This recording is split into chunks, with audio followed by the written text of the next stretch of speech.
Welcome to SOAS tonight.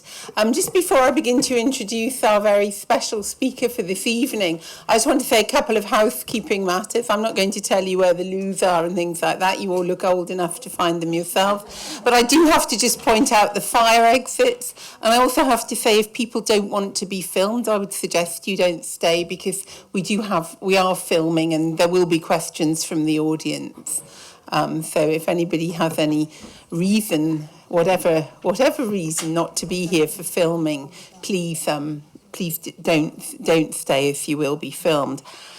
Tonight's a sort of, they always say, oh, needs no introduction, and then they proceed to give a really long and boring introduction, and you don't need me to give a long introduction tonight. But I just want to say a couple of things before I introduce our main speaker, because our two speakers tonight, Dr. Sangeeta Dutta and Javed Akhtar Sab, are both well-known figures here at SOAS, and really keep much of what I feel is the SOAS spirit going, about Indian culture, Indian popular culture, but Indian popular culture is a very serious subject as well. And Dr. Sangeeta Dutta, who I met many years ago, first at SOAS, is well known. Perhaps you might know her work even more than her name, because many of you will have seen her films, which have screened at the BFI just the other week. Her new film, Bird of Dusk, premiered at the London Indian Film Festival. She's also written a BFI book on Sham Benegal, which is essential reading for anyone interested in Indian, we're going to get into nomenclature problems, parallel cinema, perhaps I should say. And she is also the founder-director of Bertak UK, who organise many cultural events here in London. We're also looking forward, why not talk about the future, also to her 100 essential Indian films that she's written with Rohit Dasgupta, who's another familiar figure here at SOAS. Now, the impossible one to introduce. How do we introduce Javed Akhtar here? I always like these introductions. When I said to the director of the South Asia Institute, I said, we want to organise a talk tonight in SOAS. He said, in July. I said, it's Javed Akhtar. He said, will you get an audience? I said, I think we will. So obviously I need to give him a little bit more. He needs to sit in on one of my classes to find out why. Because Javed is listed here as an Indian poet, lyricist and scriptwriter, which I think is something of an understatement here. Because all of you are here tonight because you know his work that he wrote with Salim Javed. You also know much about his poetry, which is independent from cinema, of course, as an Urdu poet, and is also, of course, received many distinctions in India, from being a member of the Rajya Sabha, the upper house of parliament. He's also had many awards, ranging from civilian awards like the Padma Bhushan to Sahitya Academy Awards for literature, film awards, and so on and so on and so on. And it's really, all I can do is to say, let him speak for himself, because he will say it so much better than I will. So welcome tonight to Sangeeta Dutta and Javed Akhtar, who I'm now going to hand the floor over to them. So please welcome them to SOAS.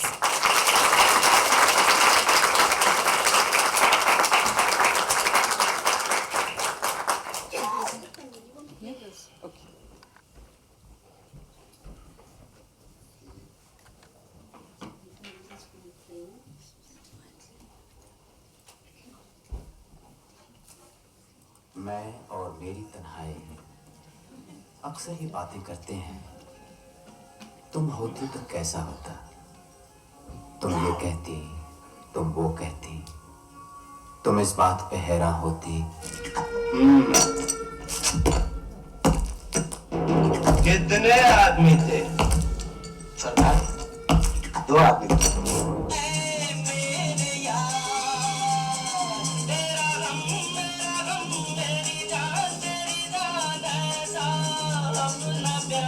Don का इंतजार तो 11 मुल्कों की police कर रही है, लेकिन सोनिया, एक बात समझ लो, डॉन को पकड़ना मुश्किल ही नहीं, नामुमकिन है।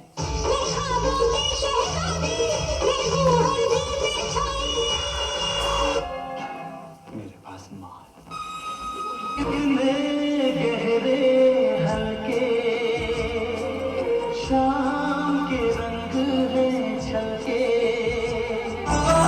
सुन मितवा तुझको क्या डर है रे धरती अपनी है अपना अंबर है रे हर पल यहाँ जी भर जियो जो है समा कहो न हो खुली है जो पर कहेगी नजर लगता है अब है जाके हम फिक्रें जो थी पीछे रह गई निकले उनसे आगे हम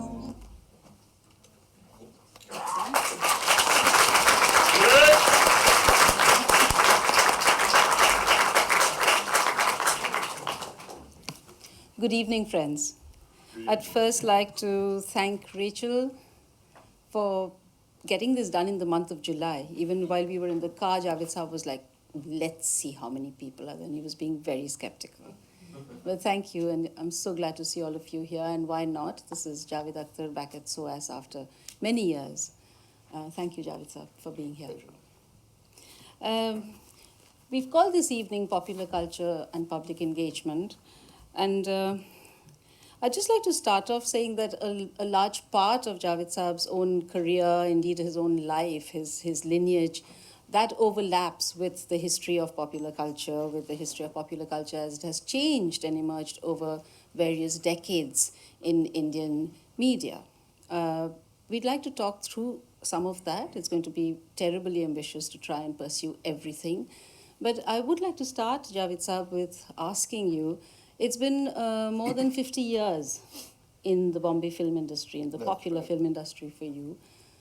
You are not originally from Bombay, so you are a migrant who came in and lived and made it big, made it big with your dreams.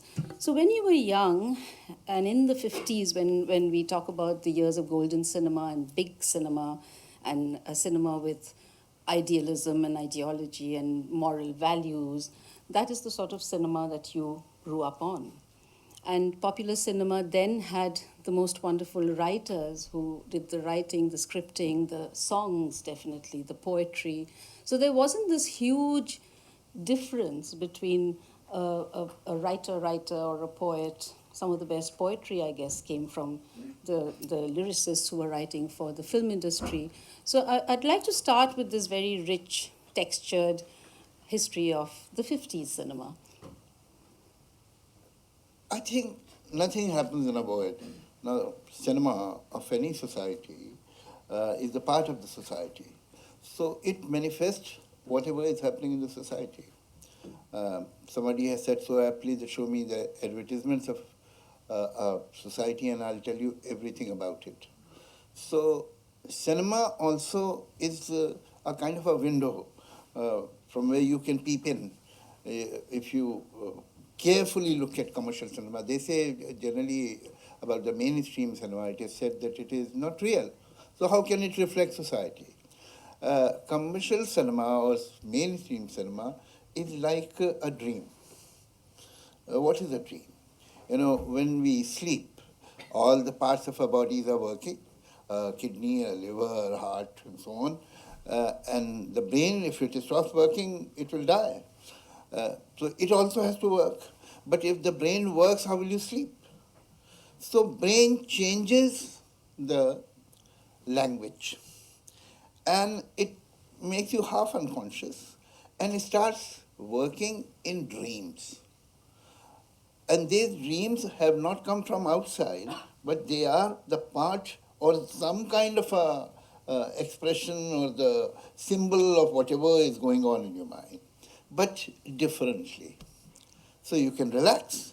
And while if there is a good psychiatrist or psychologist at your disposal, you can get your dreams interpreted also. Same way, when the society wants to relax, entertain itself, it starts seeing dreams. And these mainstream films are like dreams. If you look at them carefully, you know who will see this dream and what kind of a person and what kind of a society will see this dream. That was 50s or 60s. 60s is more in focus for me. Not that I'm trying to reduce a decade in my age, but that's a fact.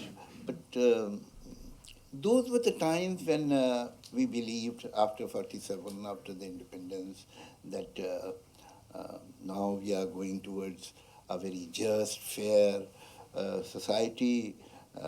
Prosperity is just on the next page of the calendar, and everything is going to be hunky-dory. Now this so-called socialistic pattern of society, that was the term that was used those days, reflected in films also. We were hoping that everything will be fine, everything will be wonderful. So life was simpler. Rich people were bad people, poor people were good people, and our heroes used to come from, or heroines for that matter, protagonists, used to come from the working class, an engineer or a doctor or a student or a lawyer or a farmer or a mill worker and so on, or a taxi driver or a tangewala. And the villain would, as a matter of fact, if you take the villain of mainstream cinema, you can write the socio-political history of India. In 40s, the villain used to be the Zamindar, the Thakur Sahab. Then as you move forward, and the urbanization started, the villain became the mill owner, and the capitalist and Sethji became the villain. And then with the complication of urban life, the local dada, the local mafioso became the villain. And lo and behold, then within a decade, this mafioso became the hero. It tells you something about the society. And the policeman became the villain, the politician became the villain. For some time we had Pakistan as a villain, but then law of diminishing utility applied there also. So, at the moment we are deprived of villains.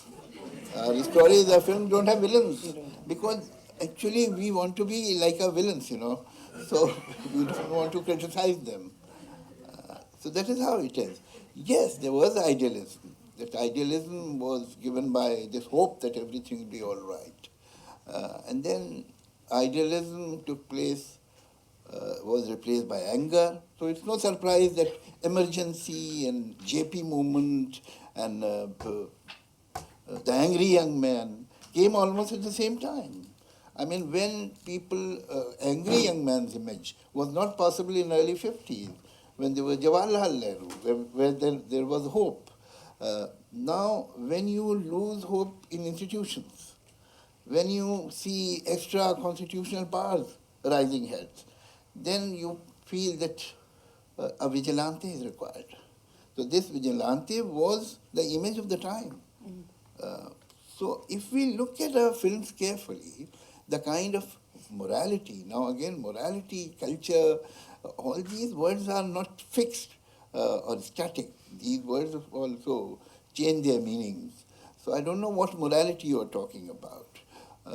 I mean, even today, thankfully till today, we are not in favor of unfair, cruel, and unjust people, at least in films. I think point should be taken. But at the same time, the woman, particularly the woman, which was the star in 50s and 60s, that image, that persona of the ideal woman is totally rejected and justifiably. Main Chup Rahungi was the film. Main Chup Rahungi was the representation of the ideal Indian woman. So that is rejected, that morality is changed, fine. Even this morality, that if you don't get your beloved, you drink yourself to death and become Devdas, that is also rejected.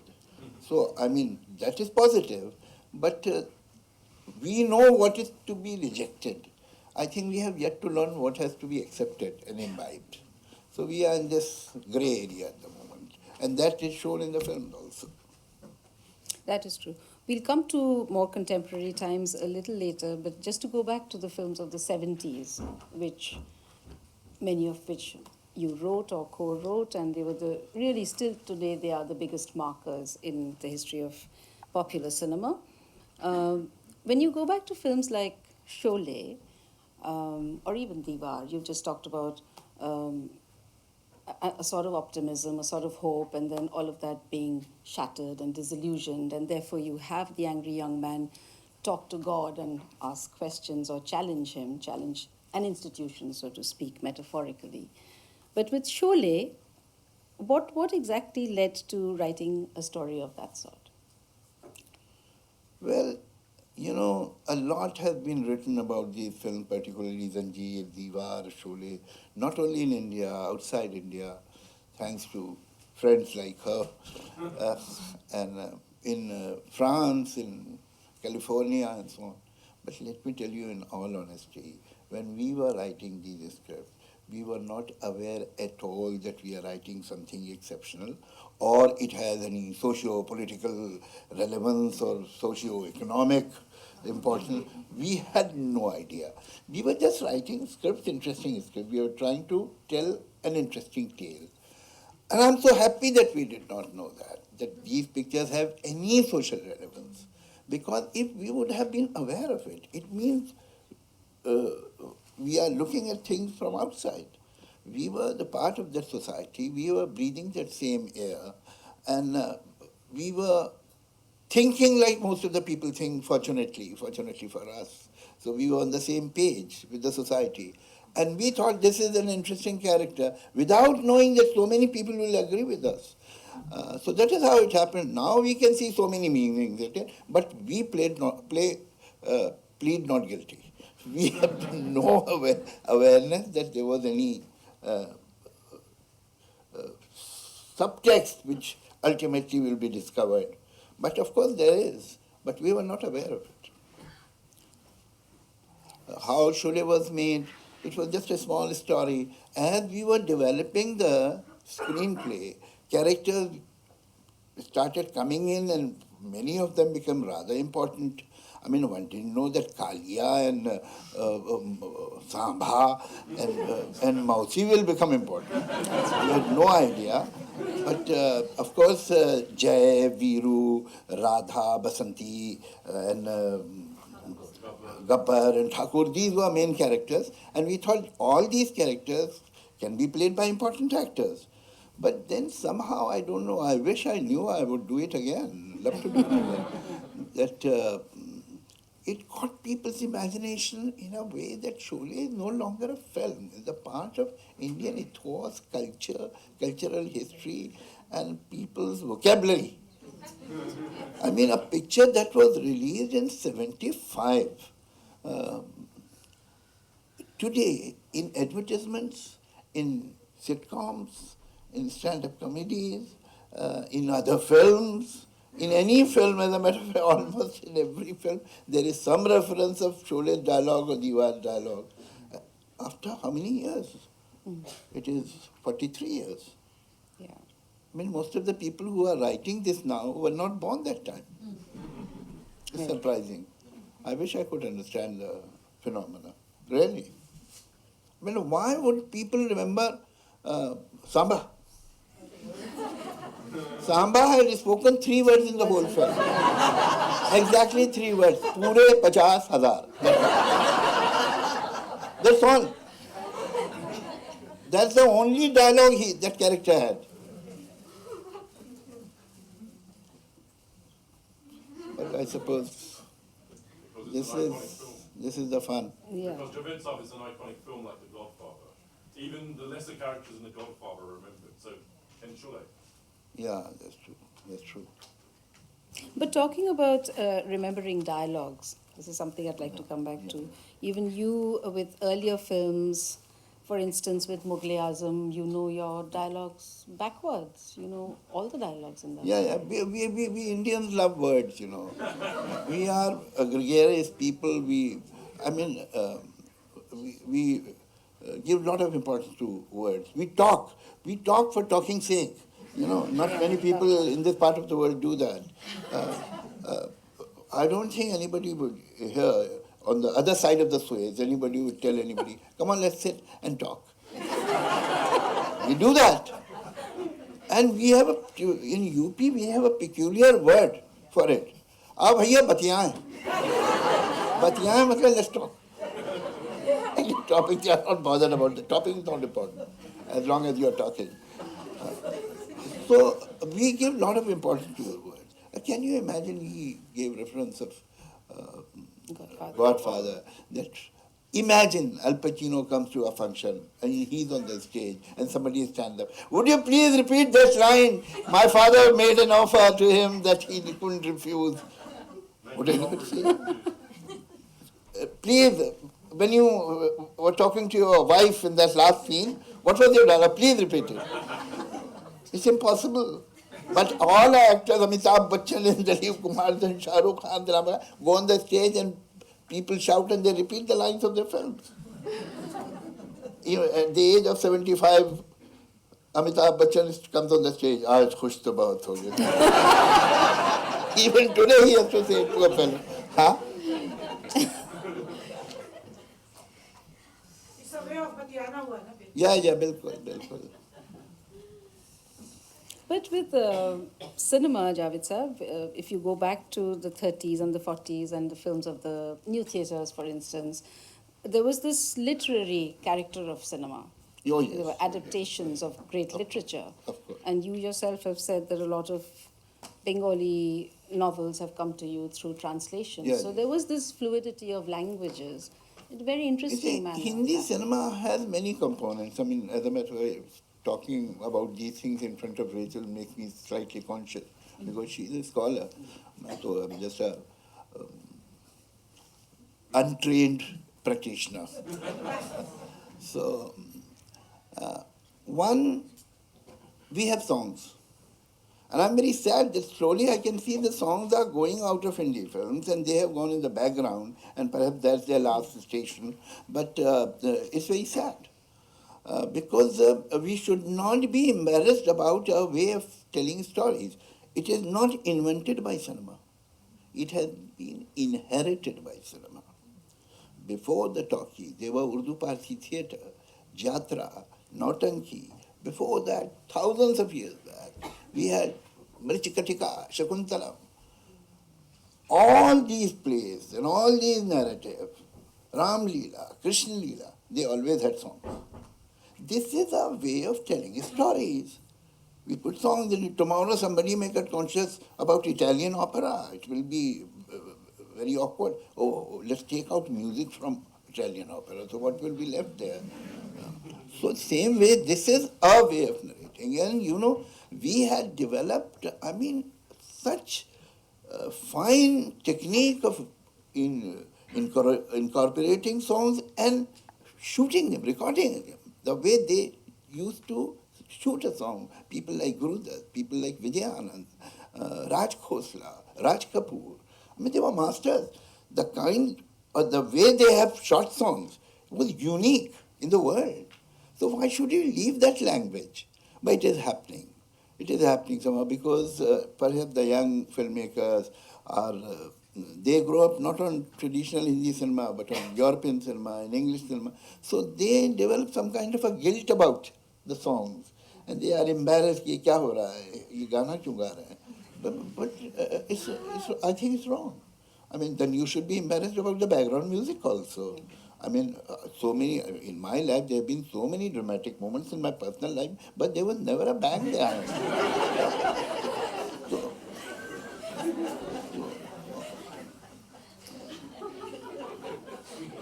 So that's sad. And these songs were very important. They were not just entertainment. They were the common man's philosophy. So many, what you say, moral, I don't know why I don't like this word moral, but anyway, for the want of a better word, we'll use it. Because there is something very boring about word moral. Start seeing preachers. So, these are the homilies that these songs have given, like किसी की मुस्कुराहटों पे हो निसार, किसी का दुख गम मिले तो ले उधार, किसी के वास्ते हो तेरे दिल में प्यार, जीना इसी का नाम है. That's wonderful. And there are so many songs. वो सुबह कभी तो आएगी. And there were so many songs. They were really pure literature, poetry. I can recite without singing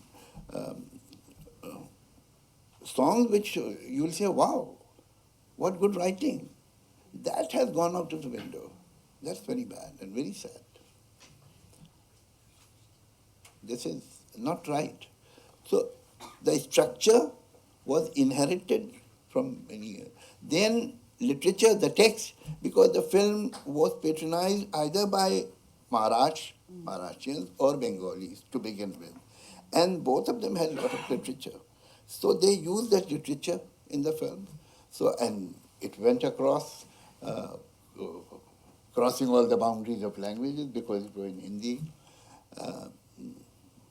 And different kind of people from different parts of the country worked together. So in any which way, it was a very, very rich tradition, and we have a very, very rich heritage. And we should be proud of that. Every film industry makes, generally they make very bad films, everywhere. And some of them are good. And we have also made a lot of bad films, but some of them are very good.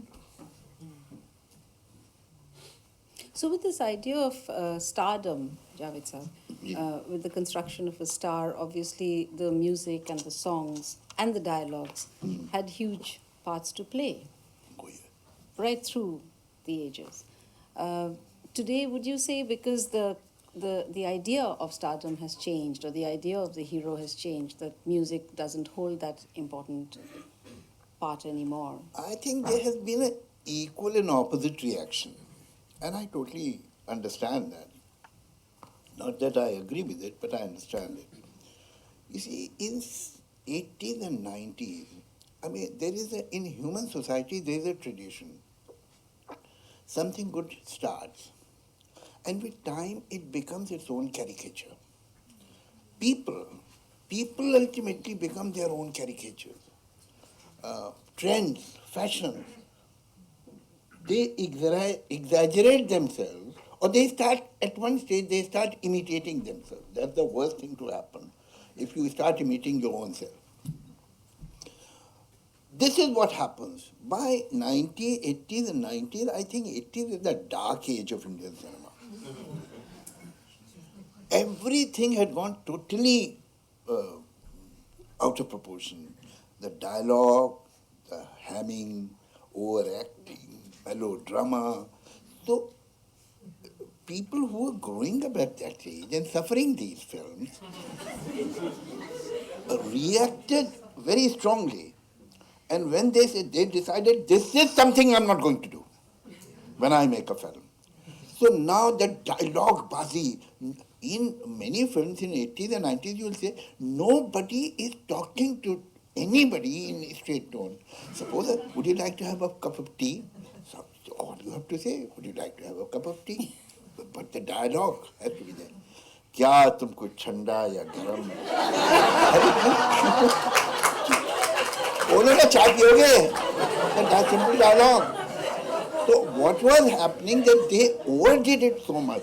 माँ मुझे समझने की कोशिश करो. I don't think any Indian, Pakistani, Bangladeshi has ever told the mother, मुझे समझने की कोशिश करो.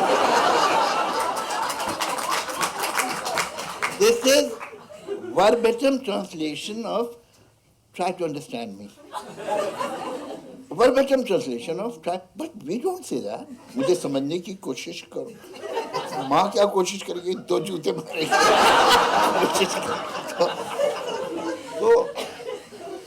तो ये जो था, इसका reaction है. Now what happens that when these good directors, I'm not talking about ordinary, good directors, the moment that, नहीं यार, it is sounding so filmy, make it simple.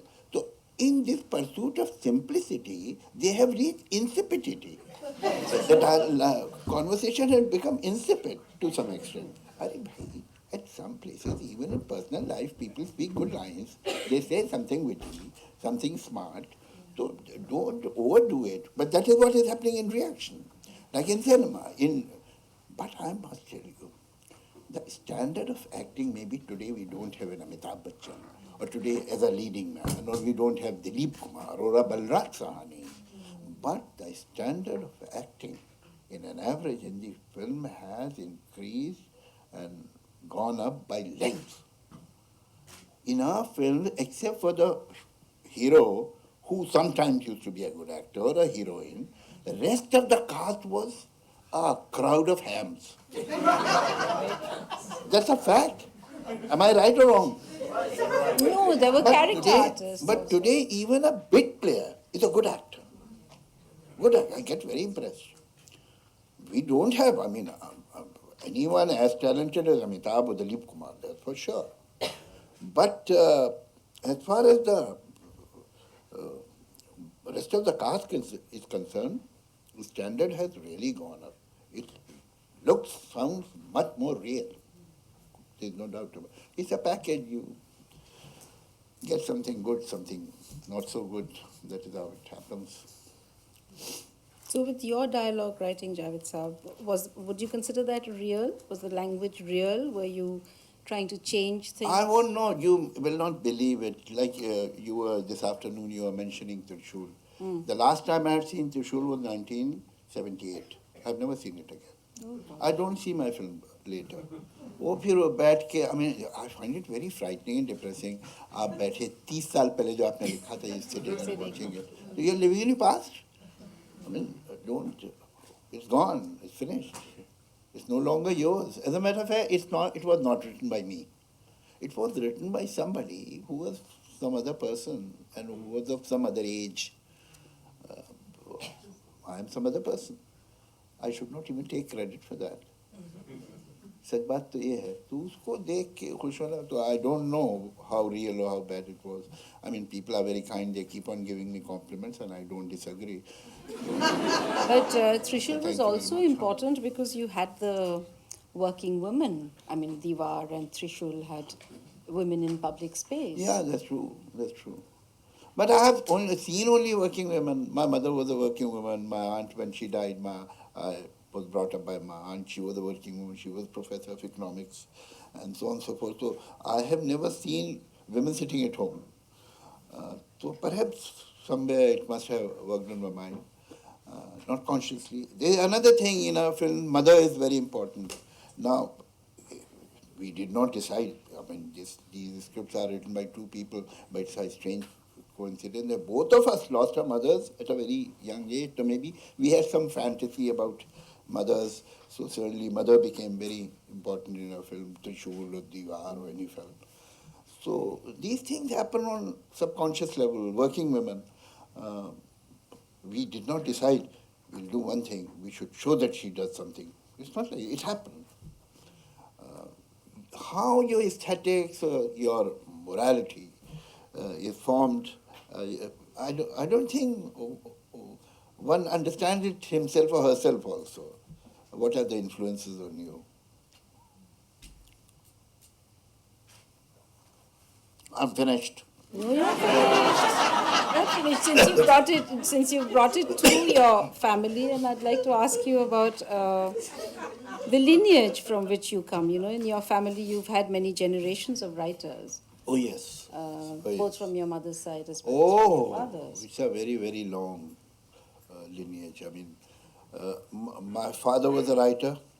His father was a writer, and not writers that they used to write. They were well-known writers, established writers. In any decent anthology of Urdu literature, they are mentioned. My father was a writer, his father was a writer, his mother and father, both of them were writers. Her father was a writer, and his father was also a writer. So it is almost 7 generations.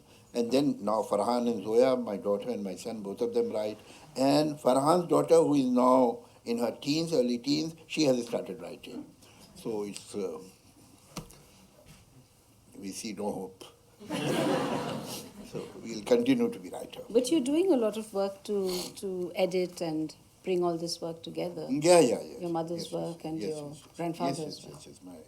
Yes. My grandfather, who was by vocation was a session judge, but a very competent poet, unbelievably competent poet. And he had written so much. It was published in different magazines of that time. And he died in 1927. So obviously all of it was published before that. And he never bothered to get it published as a collection.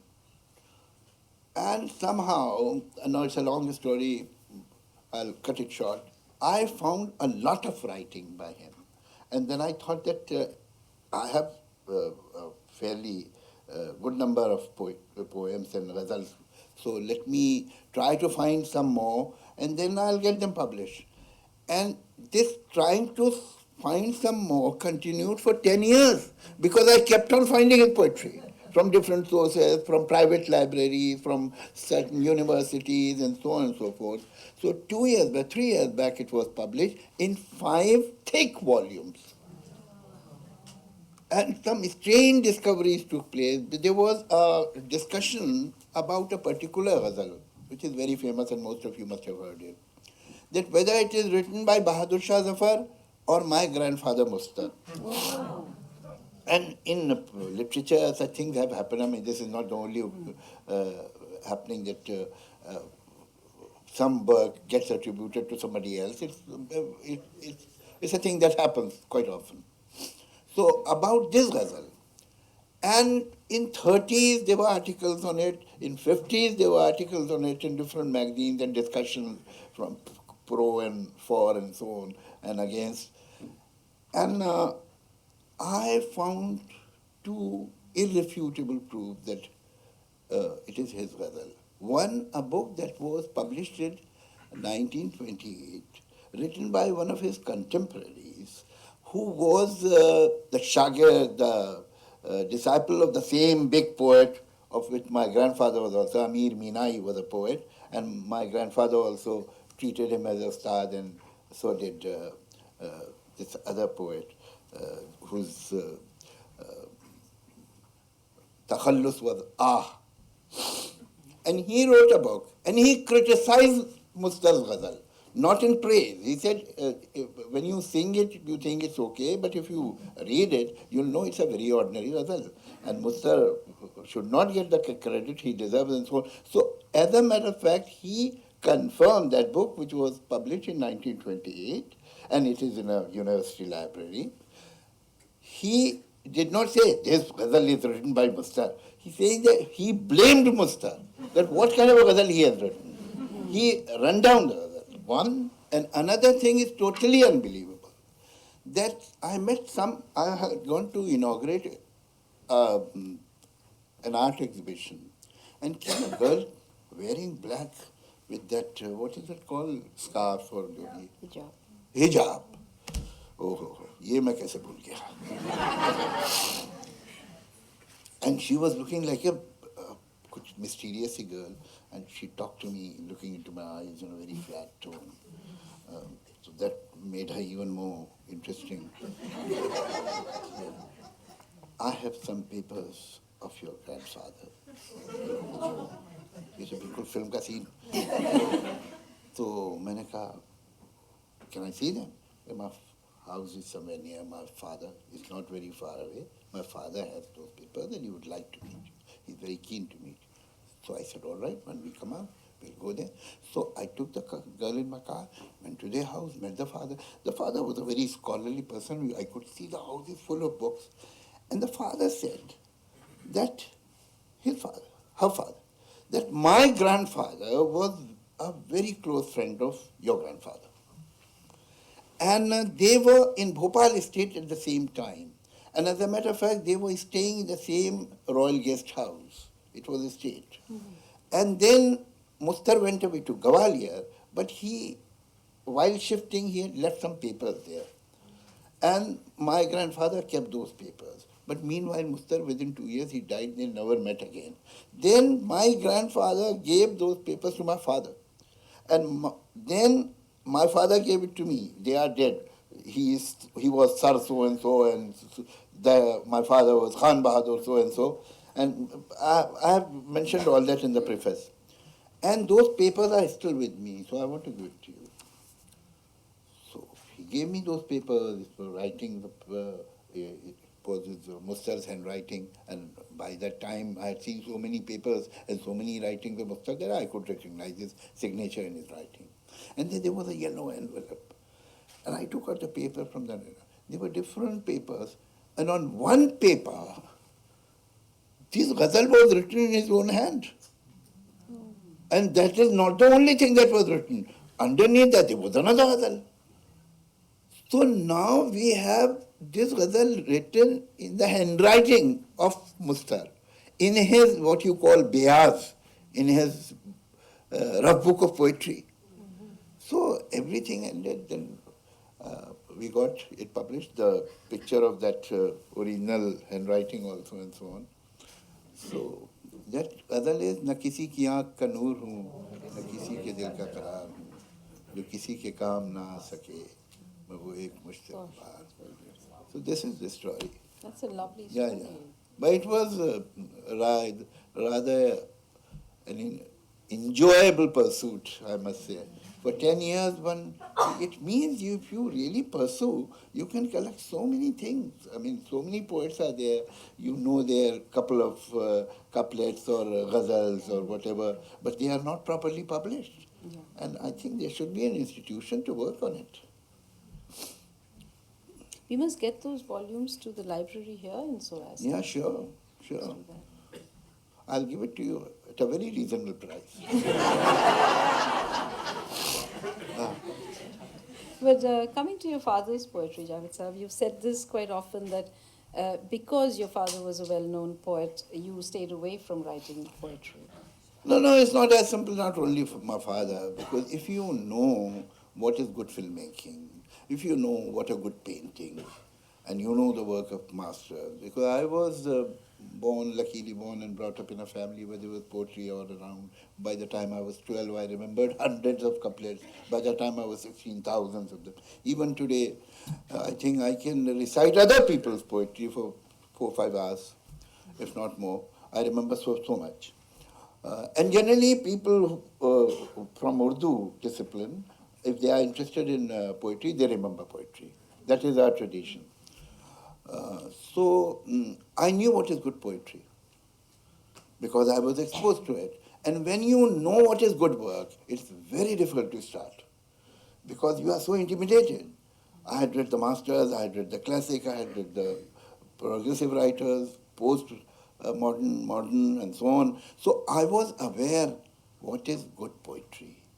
And that made me slightly scared that whether I'll be able to do something or not, worthwhile.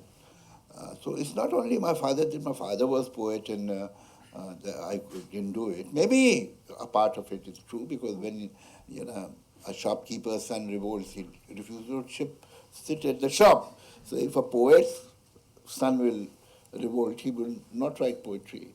He'll say, I'll do something else. So that is what happened, and I went into script writing for a very long time. But I suppose that ultimately you complete the circle, come back to square A. I did. But ignorance gives you a confidence which I did not have, unfortunately. Knowing good poetry, good painting, if you want to be a painter and you know what has been made so far, so that is intimidating. It's interesting you talked about Trishul because there was a song there saying Gabuchi Gabuchi Gum Gum. Ji. And then there's a song in Mr. India where you were also coining your own terms. How was that happening? It is nothing, I'll tell you. There is a film made by Kalpana Lajmi, Darmiyan. You must go, I can't remember the words, but if you'll trace, you'll find the song. The whole song, 1 mukhra, 2 stanzas, total gibberish. There is not a single word in the song. Total gibberish. And when the music was released, it was total gibberish. So media was there and all the songs were shown. And as we were coming out, a journalist came to me, Javed Sahab, have you written that English song also? I said, yeah. So sounds are a very interesting thing. In so many songs I have used it, like Avara Bhavre, जो धीरे धीरे गाए, उसमें भी है हिल रे, पता नहीं जो भी है आगे. So these are meaningless sounds, but they're interesting. I like to write gibberish intentionally. So that brings me to this art of writing to tune and your whole leg of work with A.R. Rahman, where you had a lot of popular tunes. I don't know how many people of you are aware that most of the songs that you hear, and you have been hearing since, say, 50 years, more, 70 years, 70. These songs are more often than not written to the tune.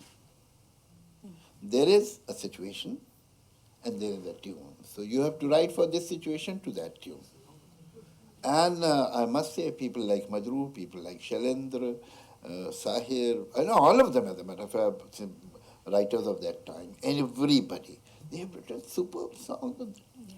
So, I mean, this is perhaps, and I know certain very respectable and competent poets who came to Bombay film industry. They were given a chance to write song to the tune and they couldn't do it. Competent poets. So perhaps this is an art in itself. Yeah. How to write to a tune. Because our poetry has around 16 regular meters. So all the poetry, except for free verse, is in those 16 meters. Now, when you start writing the tune, I mean, these tunes are not based on these 16 meters. They can be anything, particularly with Rahman. If you can write to Rahman's tune and write a coherent song, then you can write to any tune in the world. Because his tunes are totally unpredictable.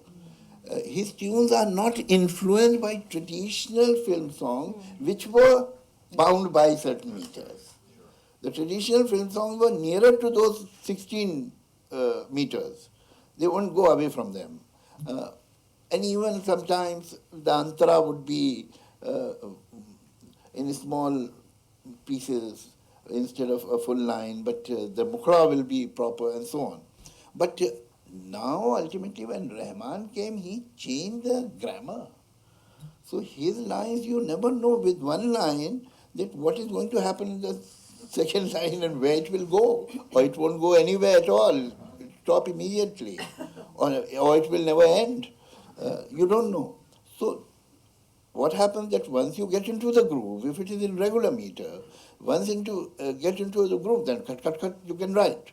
But if every line has its own meter, then every time you have to be cautious. You have to be on your toes all the time from first line to last line. So that is very difficult. But people who can do that, they do it, and some people do it with more competence, some people do it with less competence. Now, more competence means that if you take a tune, the tune doesn't only have length. It has many curves within also. That how the word should move on it. It should not compress the tune, but it should move according to the waves, according to means and murki and whatever. So the word should be like this, that it will go according to the tune's nuances. It will not put a kind of an iron on it. So that is an art. To understand that. Shailendra, Madhuru, they were masters of this, masters. While you're talking of writing to tune or even to meter, I'd like to tell everyone here about the present work that Javed Saab's doing, and he's translating Tagore songs into Hindi. He's done one project with us called Anant, and he started on another set of poems. And I'd like you to share some views about your translations. Now again, the poem is already written, and the tune is there. He made his own tunes.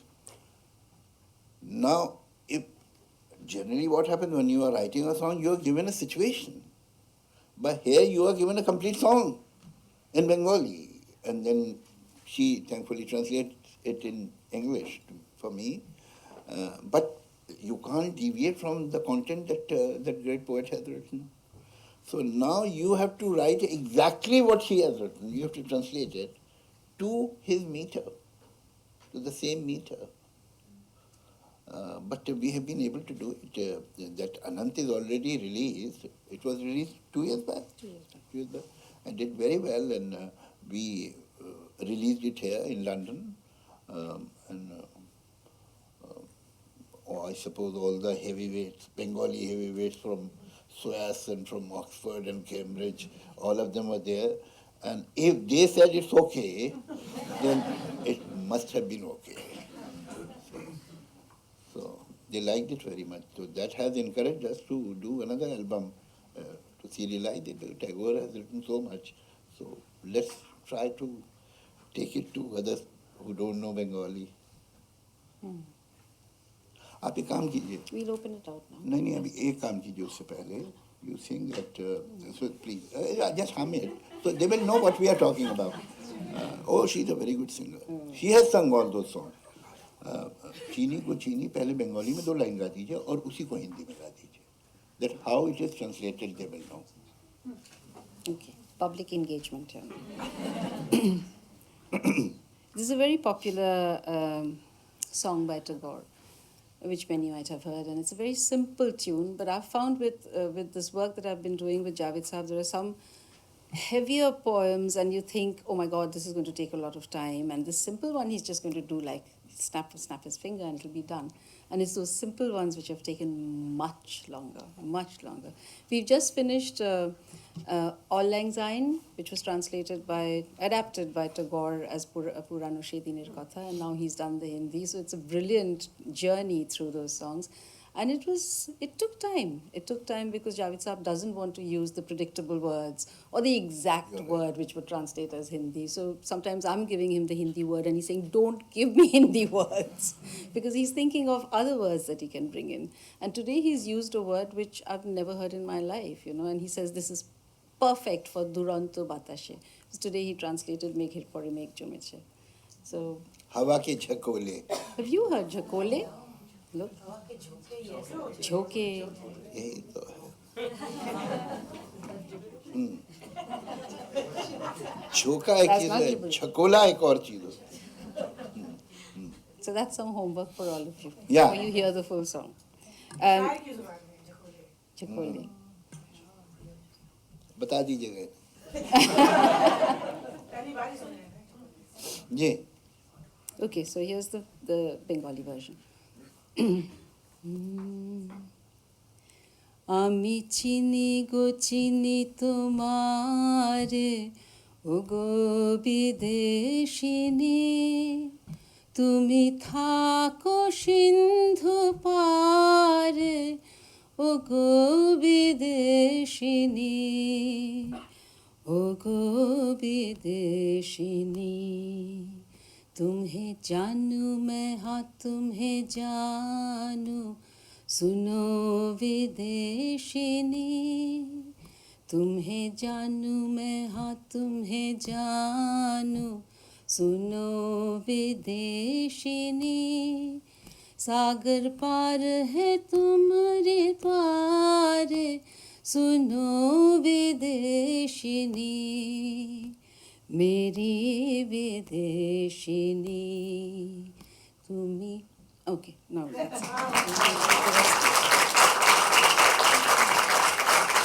Thank you. That was a digression from Indian popular cinema, but this is also popular music and a popular poet in his times.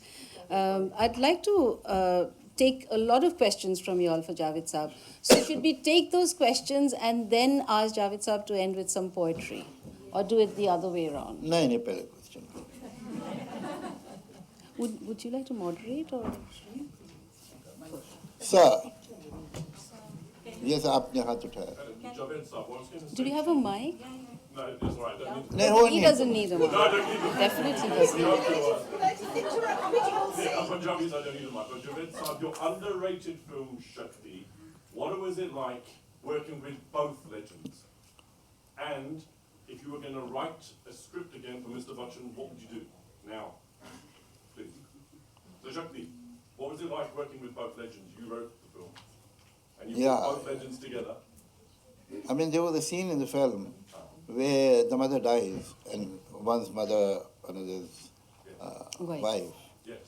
And I sat down and I thought that when the son will meet, who is in the jail and comes out, they permit him to attend the mother's funeral. And he comes and he sees the father is sitting there.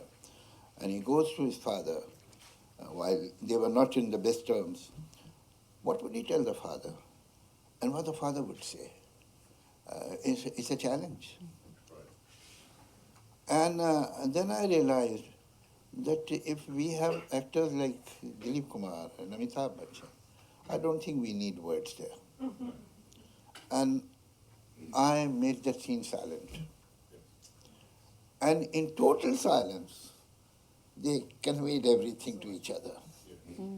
So if you have the privilege of working with such competent actors, you can have such silent scenes. Because then they transcend words also. And which, like the second question, if you were going to write for Mr. Bachchan, which I hope you do again, what would you write for him? I think he in his whole career, he has not played a lawyer. Maybe he was lawyer in one. No, yeah, I know. I remember that. But that is not basically a courtroom drama. And it was in a very small dose. A film, say, like Kanun, or say, a Judgment of Nuremberg, at Nuremberg, or any picture which is totally based on the court drama. And with Inshallah, you will when you write. And I think you did. You have written a script, if I'm right, on those lines. But hopefully, Bachchan Saab will agree and do it.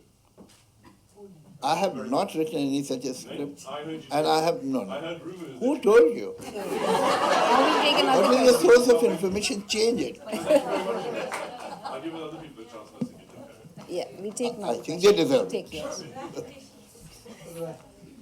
Okay, this gentleman has the mic. Give me. We call you. I entirely agree with you that 60s were the golden age of cinema. Those Paruas, new theaters, some of the interesting themes, Yeah. the poverty that is handled. You see, even now poverty is a great crime in India with millionaires there as such. And there are no tradition of what is called art house theater here. Not Indian many, Shyam Bengal, Satyajit Ray, but if you case the new wave directors in France, Buñuel, Bergman, they are entirely different. And unfortunately, we don't have that tradition. I remember the case of Do Bigha Zameen and Balraj Sani and all that sort of thing. It's totally, you got actors who are just interested in make money. And I'm surprised those people come here for earning a lot of money. And women like my sister and other run about, you see, pay the substantial amount of money.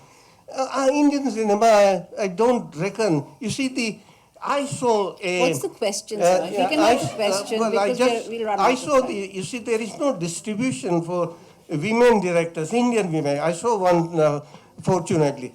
Unfortunately, distribution system is so bad that we get, you see, the rubbish films, Indian The rubbish question films. is about the No, I distribution understand. system.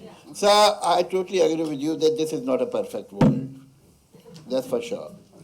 But at the same time, it is not true that India has not made any films which are called parallel cinema or new wave cinema or whatever term, or more realistic film or unconventional cinema. What? Like, obviously, we had Mr. Ray and some other directors there, Mrinal Sen and so on. They were doing great work. Mr. Ray is respected all over the world. And if you come to Hindi, it started with the film Ankur that was made in 1974. And Mr. Shyam Benegal, again, a very respectable, internationally respected director, all the these film clubs of the world voted and decided who are the best 100 directors in the history of cinema in the world. And one of them was Shyam Benegal was also there. His name was mentioned. So it is not that. Then there were other people, Gautam Ghosh and so on. They have made many films. I've seen that, don't worry. But your hand is between me and him. So that's true. By the same time, with all due respect, have you seen Garam Hawa? You have not seen. Maybe you were too young that time. It was in 1974. Dharmava. 1 year earlier than shown. Oh, it was shown here. Okay. A few months ago. Yeah, it was shown Okay. here just a few Now months this ago. picture was made in 3.5 lakhs and never recovered its money. It's a wonderful film. Like Shyam Benekar. He has made some exceptionally good films. So Gautam Ghosh, Par, what a film it is. Why don't you people see it? There's a problem. No idea of what is going on. You see, No, you have to find out. The fact is, let's be realistic, sir. The fact is that this responsibility should be shared with the filmmakers and the film watchers. The film watchers have never encouraged good cinema of this kind. And then in a meeting you can stand up and criticize film industry. But the fact is that when these films are given to you, you don't see them. distribution is a problem.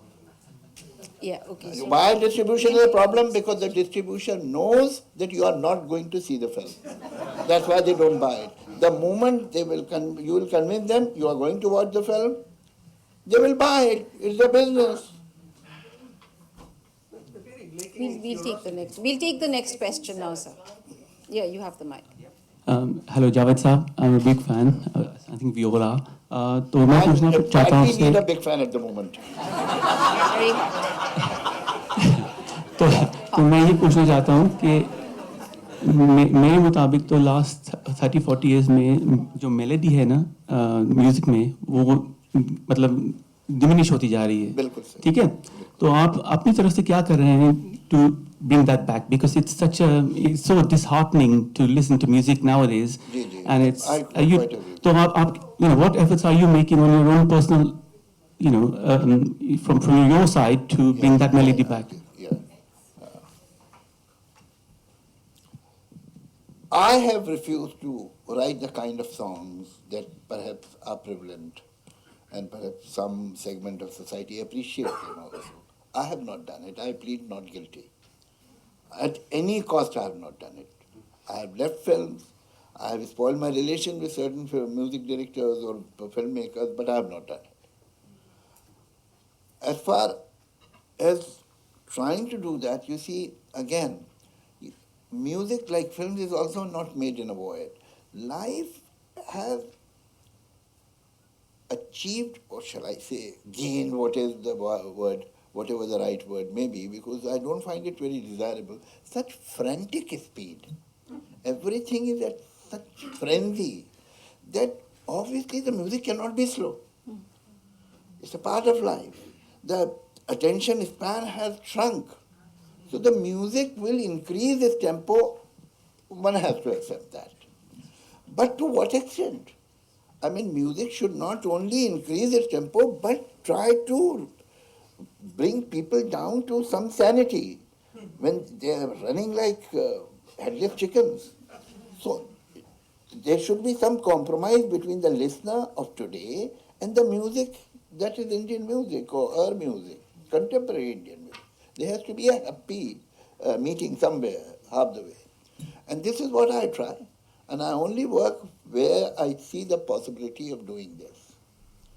Now recently, my picture, Namaste, England, made by Vipul Shah. The music will be released in a couple of months. You listen to that music. Then Paltan will come in September. Although Paltan has only 3 songs, but they are not regular today's songs. So it is an uphill task. You are walking against the wind, but I can only, because I'm not a film producer, I'm not a film director, I can only say, I will not do this. And I don't. चलिए लड़की बहुत देर से कह रही है. हाँ. Shall I speak? Good evening, Mr. Javed Akhtar. Thank you for your fascinating talk. My question is with regards to our way of storytelling.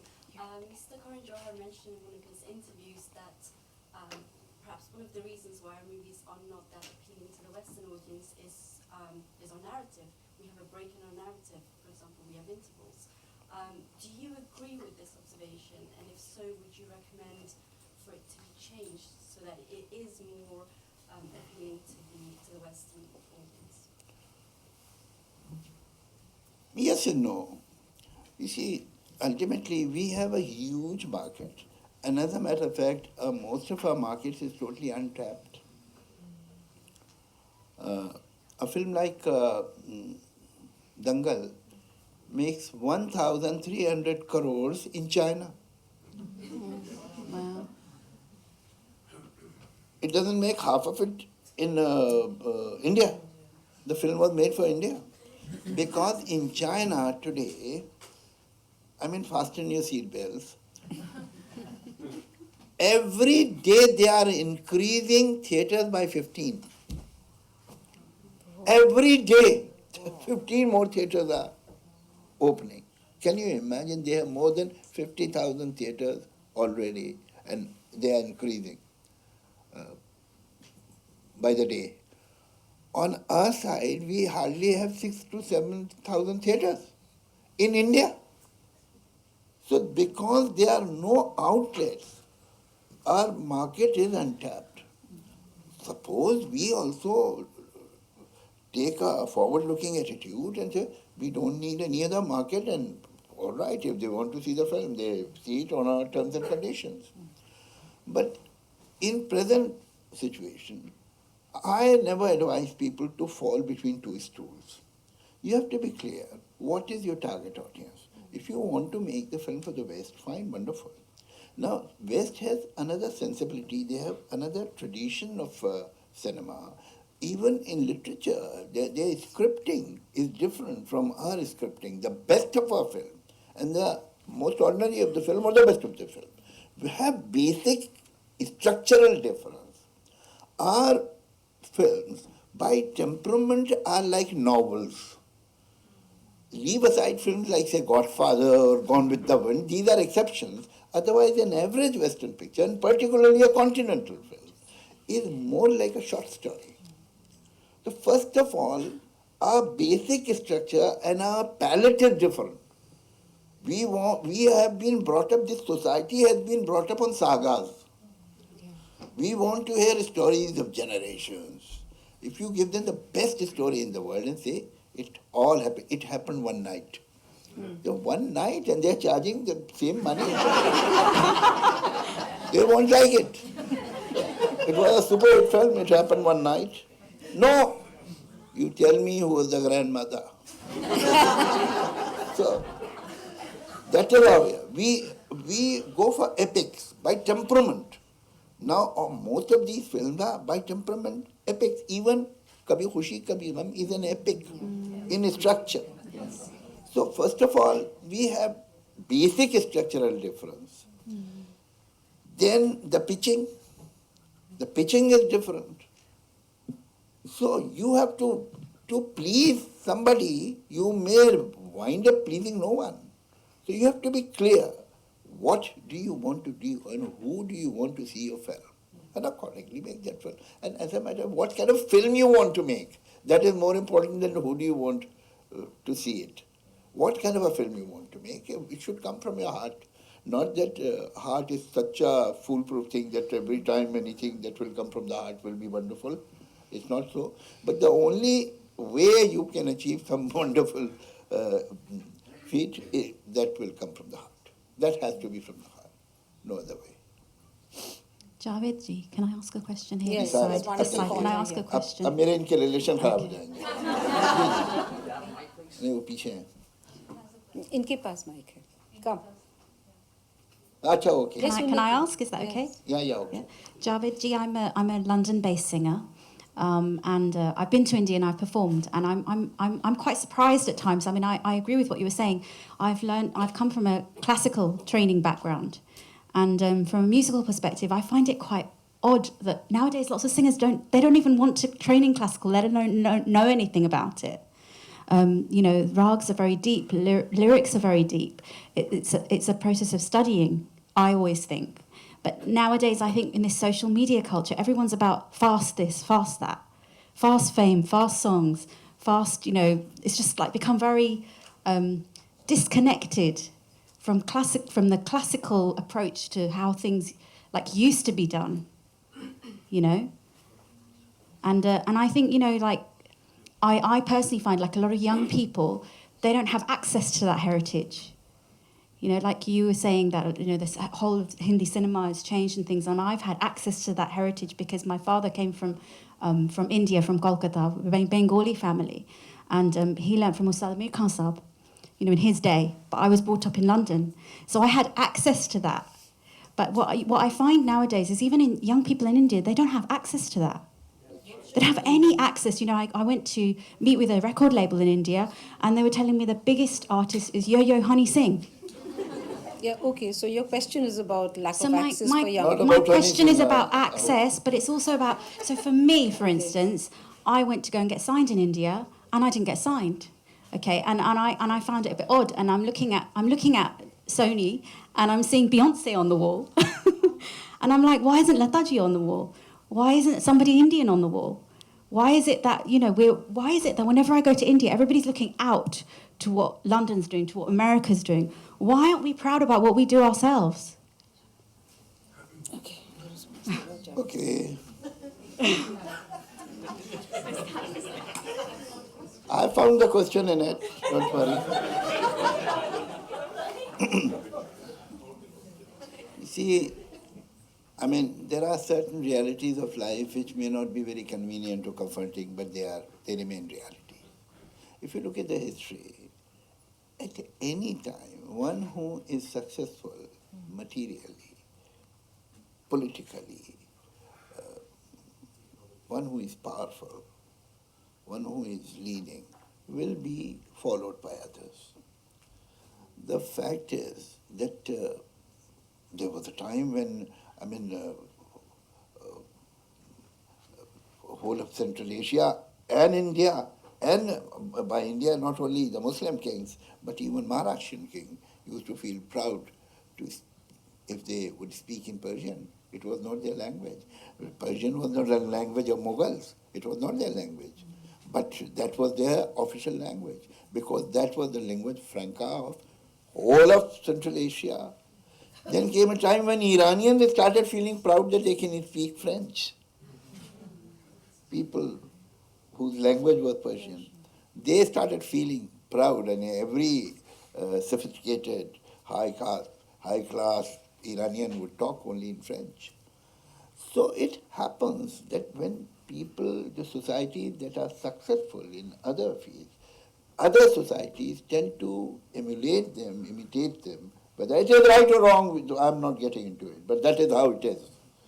So it is totally understandable that today, not only Asia, but even the West, rest of the West, looks towards USA and follows them. And unfortunately, countries that have cultures of centuries forget about their own culture and look towards that way. Beyonce is not only popular in India, she's popular here, she's popular in France, in Germany, everywhere. My question is, why? Why is that so? Why? I tried to explain why. Because they are successful. It's a large Because they are successful. And we imitate powerful and successful societies and affluent societies. Everybody. This is the human history. One. Besides that, there is no harm in taking things from there. Now, I will never touch Coke or Pepsi because it's an outside influence. You don't have to be that careful. Relax.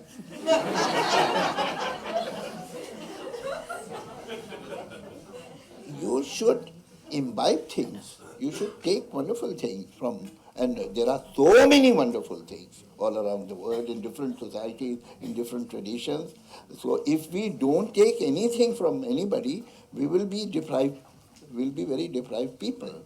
But at the same time, there is something wonderful about our culture, our tradition. We should not forget it. I give one example. So this is not an original one and not spontaneous because I have said it before also. But it is apt. you have seen children that they take one pebble and they tie that pebble in a string and they start swinging the string. And slowly they keep leaving the string and the circle becomes bigger and bigger. Now this pebble is the rebel. It wants to move away. This string is the tradition. It is holding it. But the fact is that you require both of them. If there is no pebble, this string will not be able to go that far.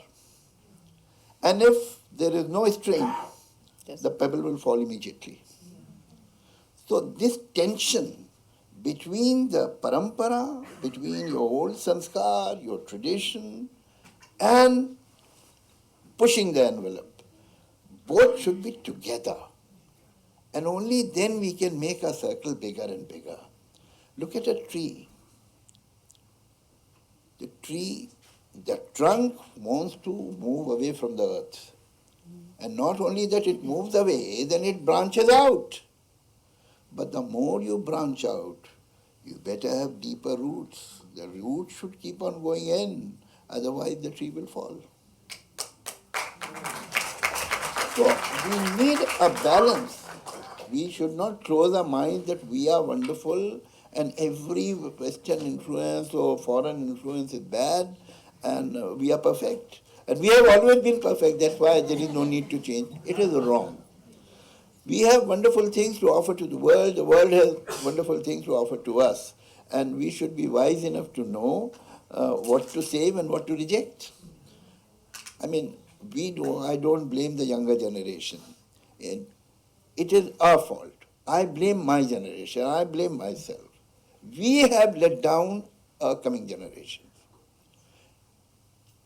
How many youngsters in Delhi, in Bangalore, in Bombay have seen their parents going for a classical recital? The daddy is going to listen to Shiv Kumar Sharma. He may not go, she may not go, but this Shiv Kumar Sharma Santur, these words should go in their ear. Hari Prasad Chaurasia. Sometimes children should be dragged also. They go, they get bored, whatever, but it becomes the part of their repertoire. I mean, you people waste so much of energy teaching your children your superstitions. Instead of that, why don't you teach your culture to them?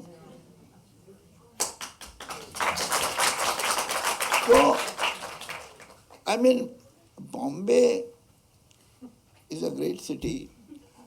I know of certain houses where the books were bought by the interior decorator. It's not a joke because, once upon a time this Encyclopedia Britannica was very popular because it used to have that leather cover, deep brown. So it used to go well with the furniture, brown furniture.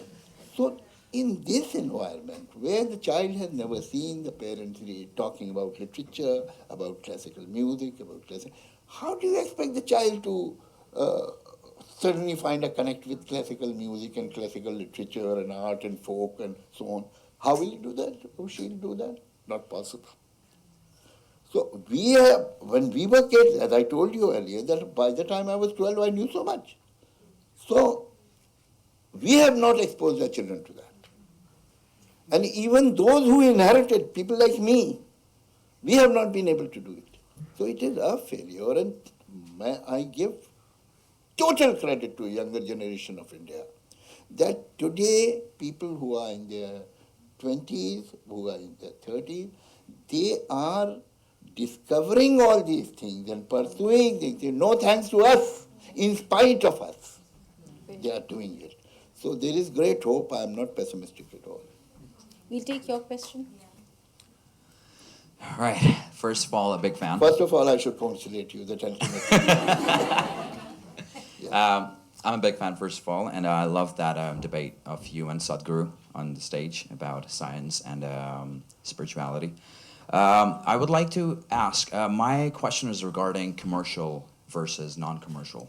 So let's say a song like a legendary song, Aaj Jaane Ki Zid Na Karo, to Sheila Ki Jawani. And then we have a movie from Mera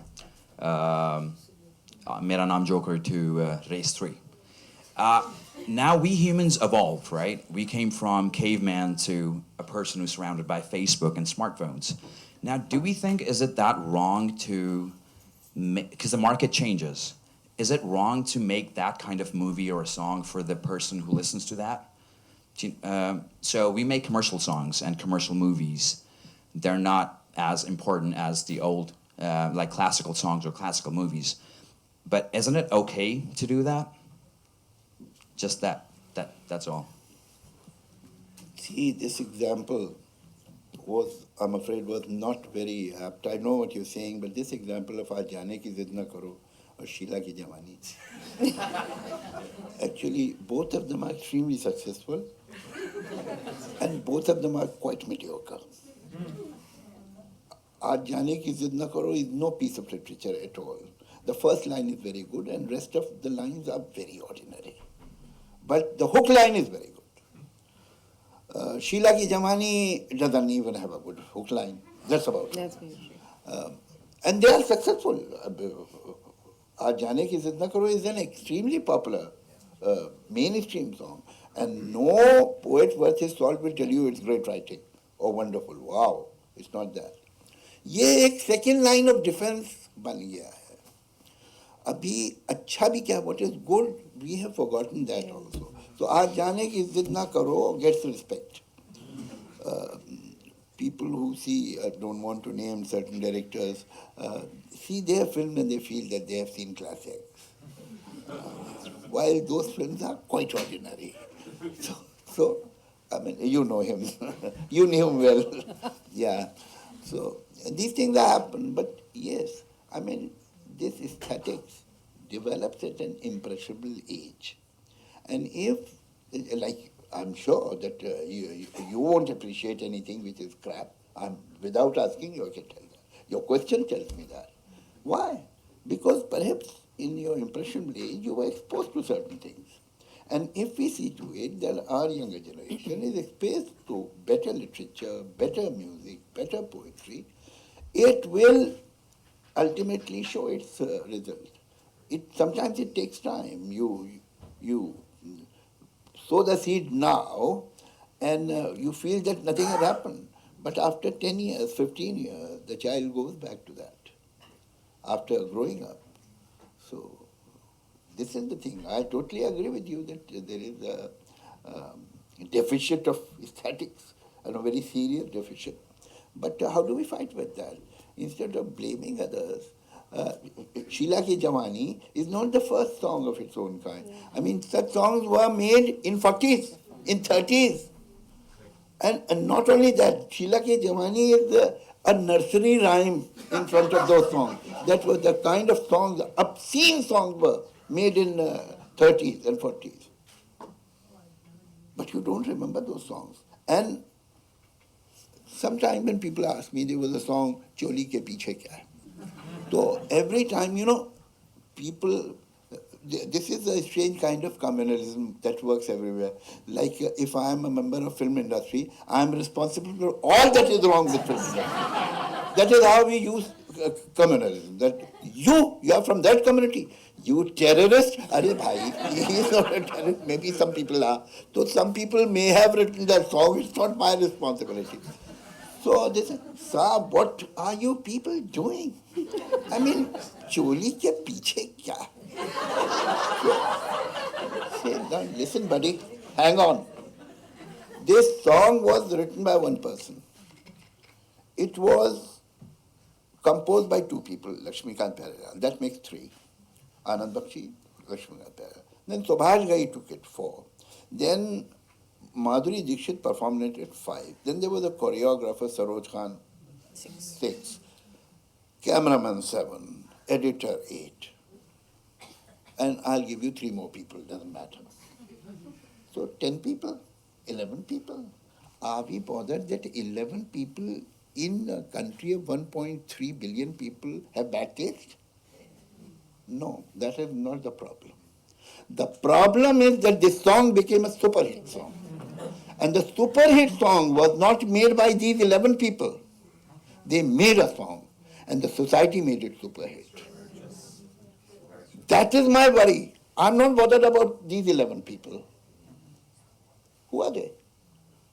You have made a super hit song. Such songs were made in 30s, they never used to become super hits. And at many places, in many houses I have gone, that when they call their 6 years old, 8 years old daughter, they say, "Dekhiye saab, hamari beti choli." And they have shown the dance. What do you tell them? See? So something has gone wrong with the society. There is some kind of serious problem, social void is created in the society and nobody is bothered about it. We have no cultural tradition. Look at the weddings of today. I mean, you feel ashamed. I mean, even a wedding in Hum Aapke Hain Kaun was better.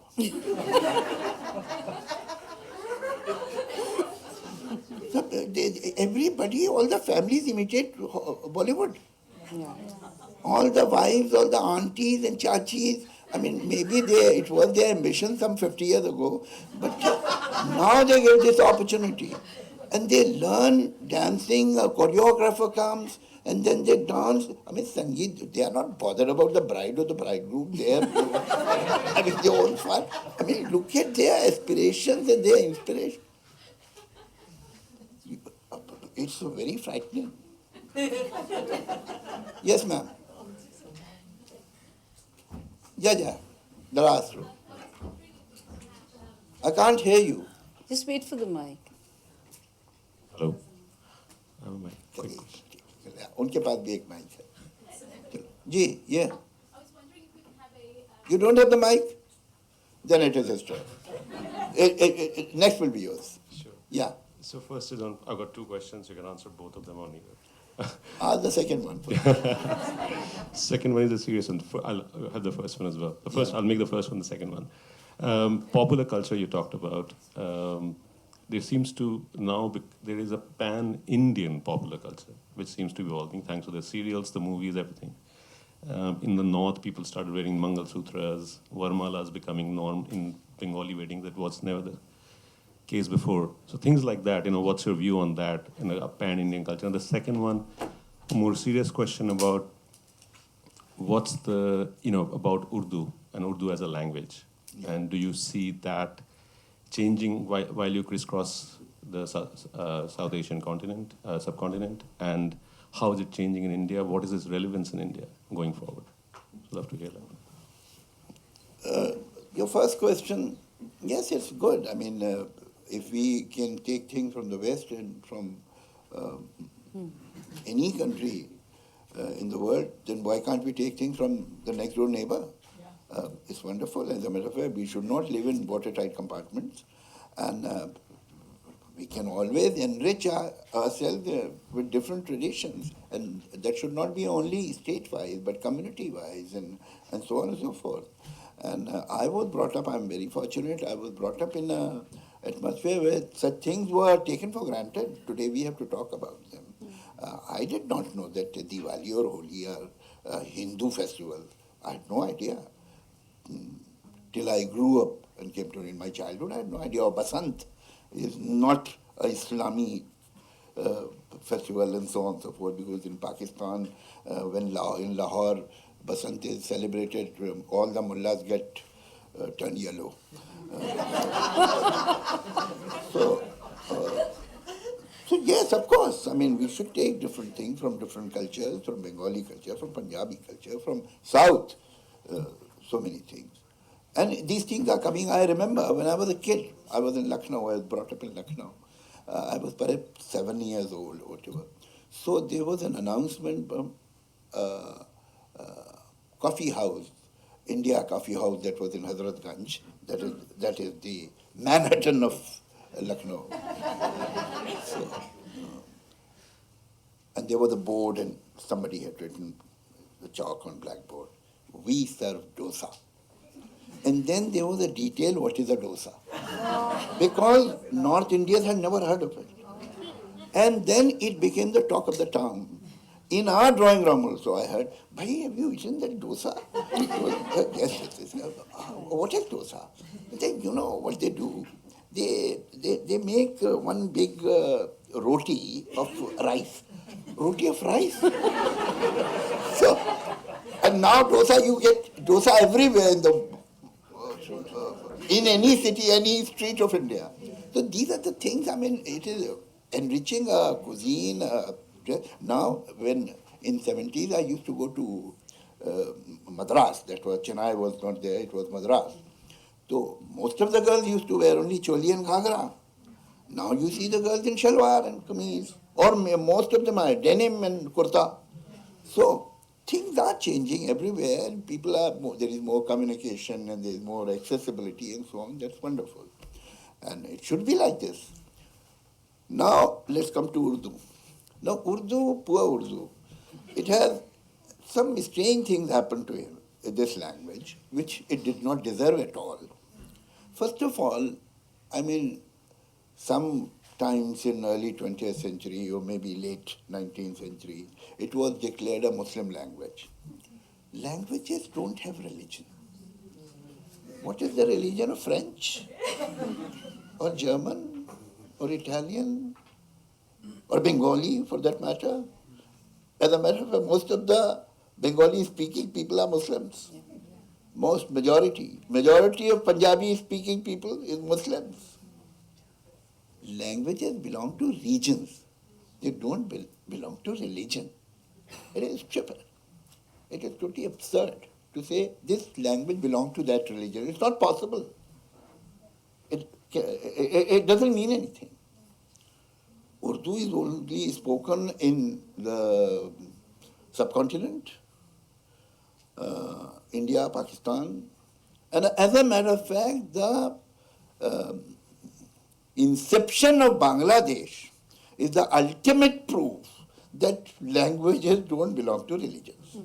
Because one of the bone of contention between the Bengalis and West Pakistanis was the language. Bengalis wanted to protect their language. Wait, put your hand down. Yeah, I'll take a little time.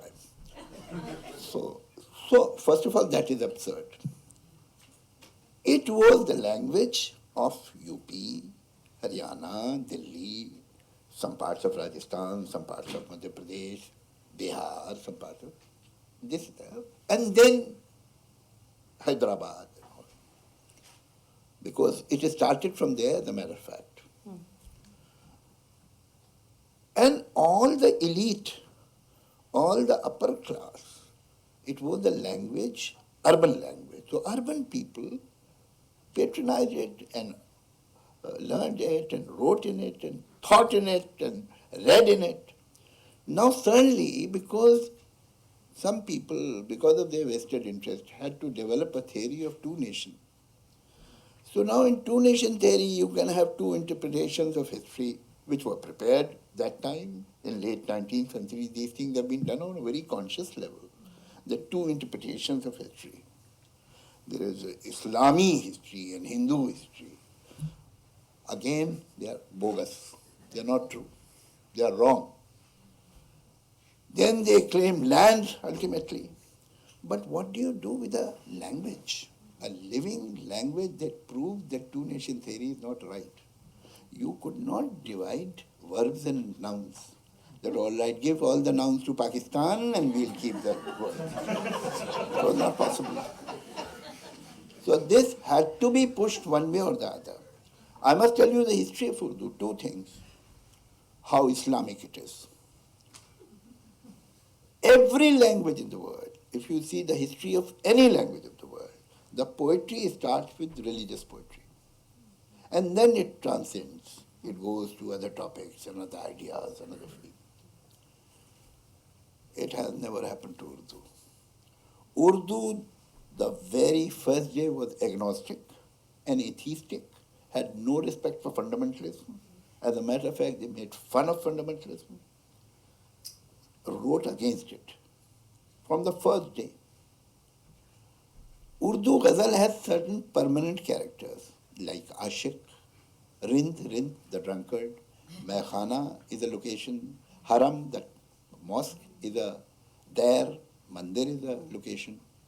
Then there are heroes, the lover is the hero, and the Rind is the hero. And who are the villains of ghazal? right from the beginning. Zahid, Sheikh, Mullah, Imam, Muhtasib, the moralist, all these people are villains of the ghazal. And if you go into the history of Urdu poetry, you will find poetry that you will surprise that you can't imagine that today a poet can stand at the podium in a mushara and recite this, which was written 200 years, 300 years back. काबा जो ढह गया है तो क्या जाएगा मैं शेख से कह रहा है, इज एड्रेसिंग द मुल्ला कि काबा अगर गिर गया है तो कौन से रोने की बात है यार. Kaaba is demolished. I mean what's there to feel so bad about it. Kaaba जो ढह गया है तो क्या जाएगा मैं शेख, कुछ कसरे दिल नहीं. It is not the castle of the heart जो बनाया न जाएगा.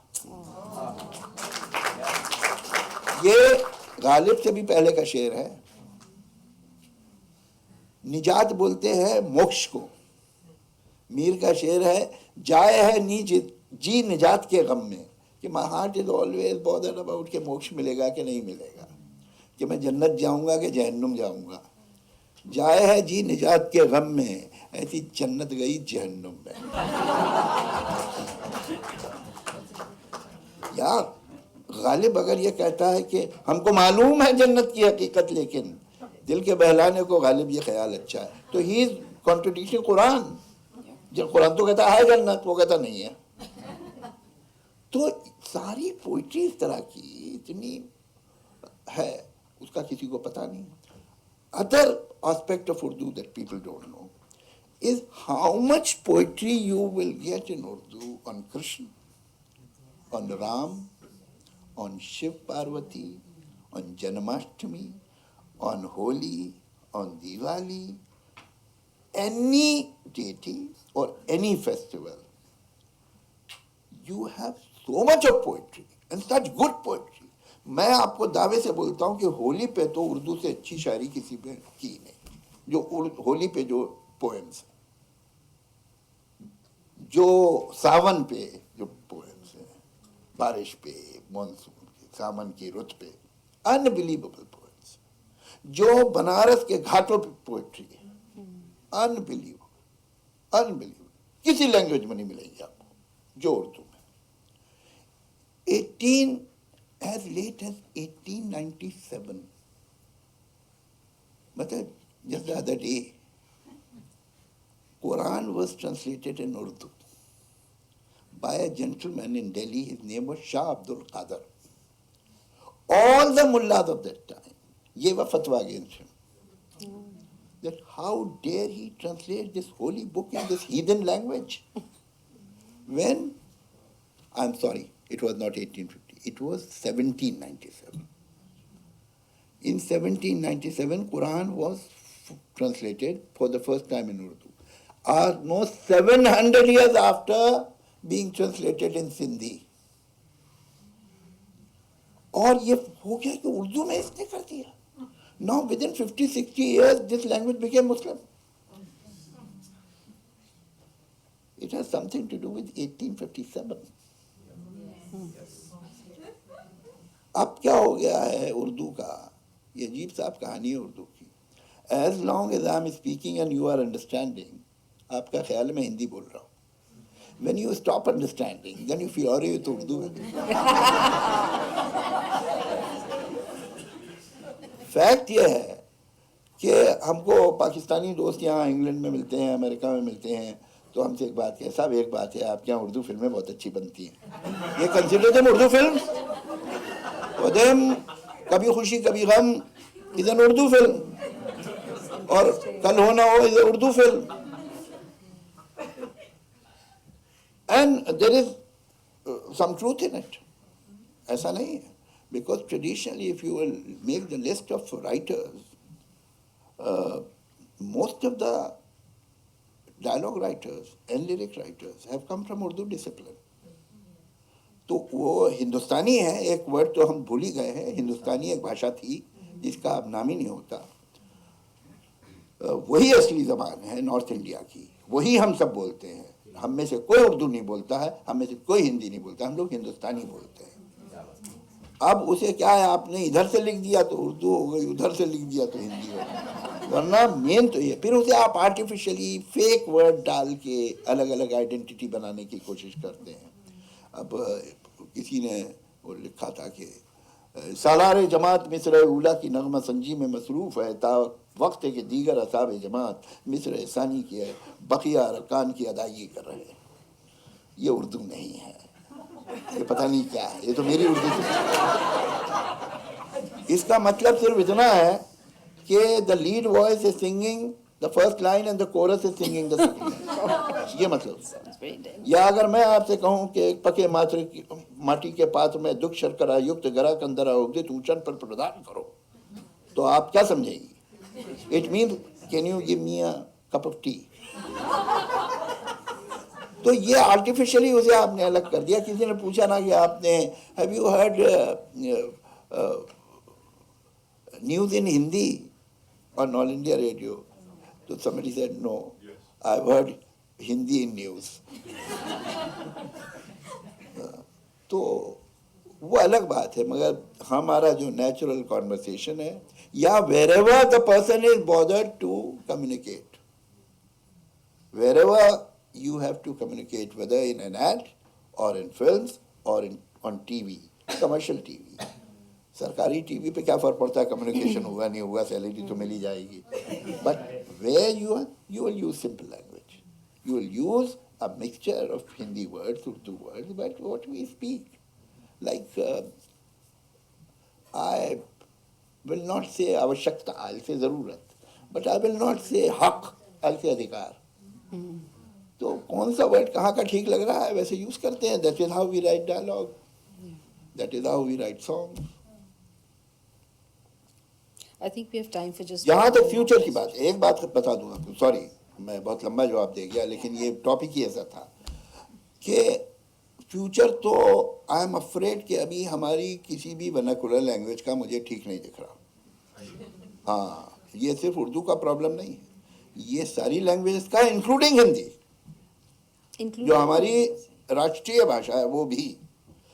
हो क्या रहा है, the middle class, the upper middle class is sending their children to English medium schools and convents and public schools, and justifiably, no complaints. I'm not one of those who say English is the last influence of that colonialism and sort of nonsense.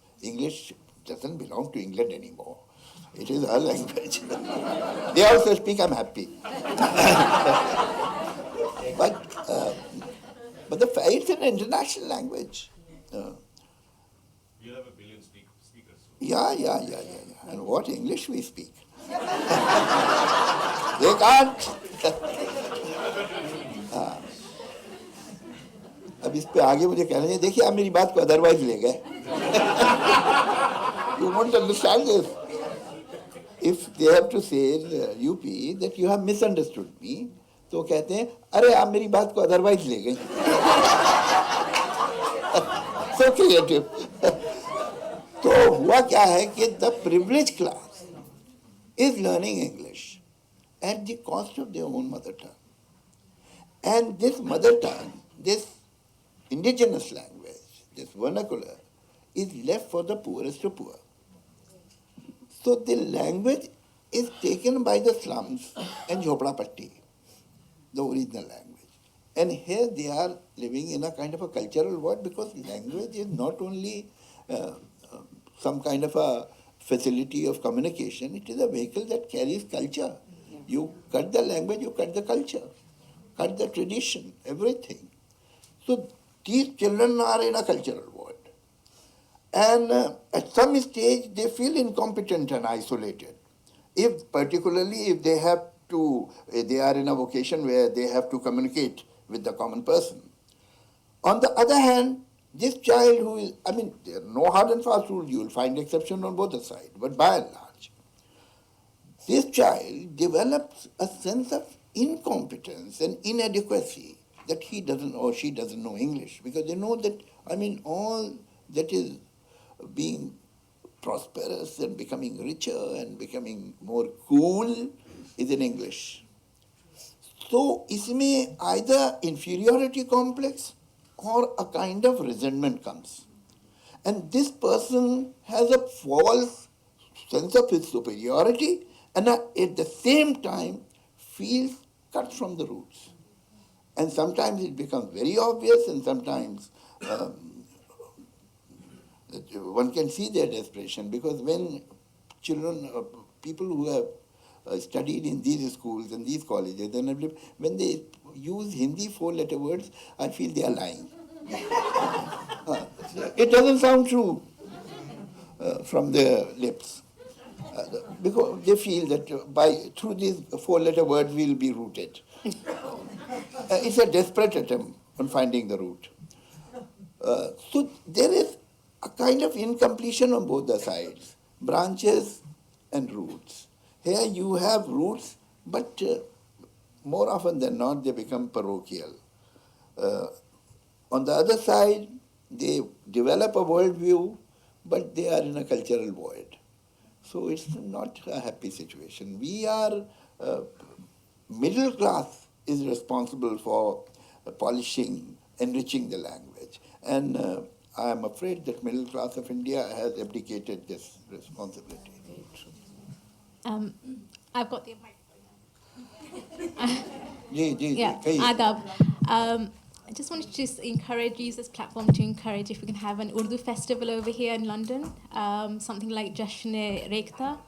That would be much appreciated because, as we know, Urdu is dying out.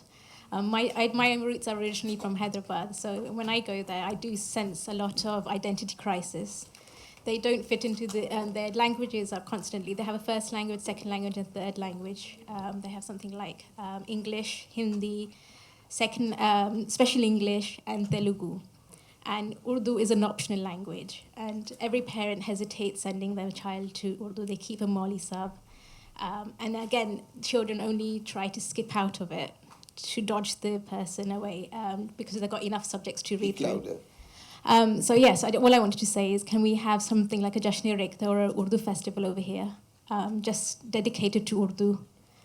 Because we do want to stay grounded. We love Urdu, and I personally love your work and Gulzar Saab's work, but I also see from your children, I love their piece of work too, both from Farhan and Meghna, but their piece of work is completely different to yours.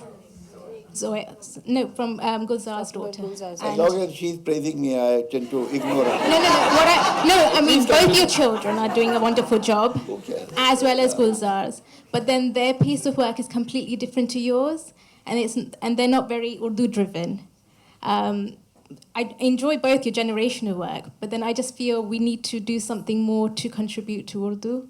And though we live in London, we're still very grounded. I got your concern. Yeah. I know some people who have lived in London and their children have studied here, but their children know Urdu well. Yes, I read Urdu and I speak in Urdu. You see, we have to make an extra effort. That's true. To see to it, whether we are Gujarati or Marathi or Punjabi or Bengali, we should see it. Whatever our language is, a child should know a language.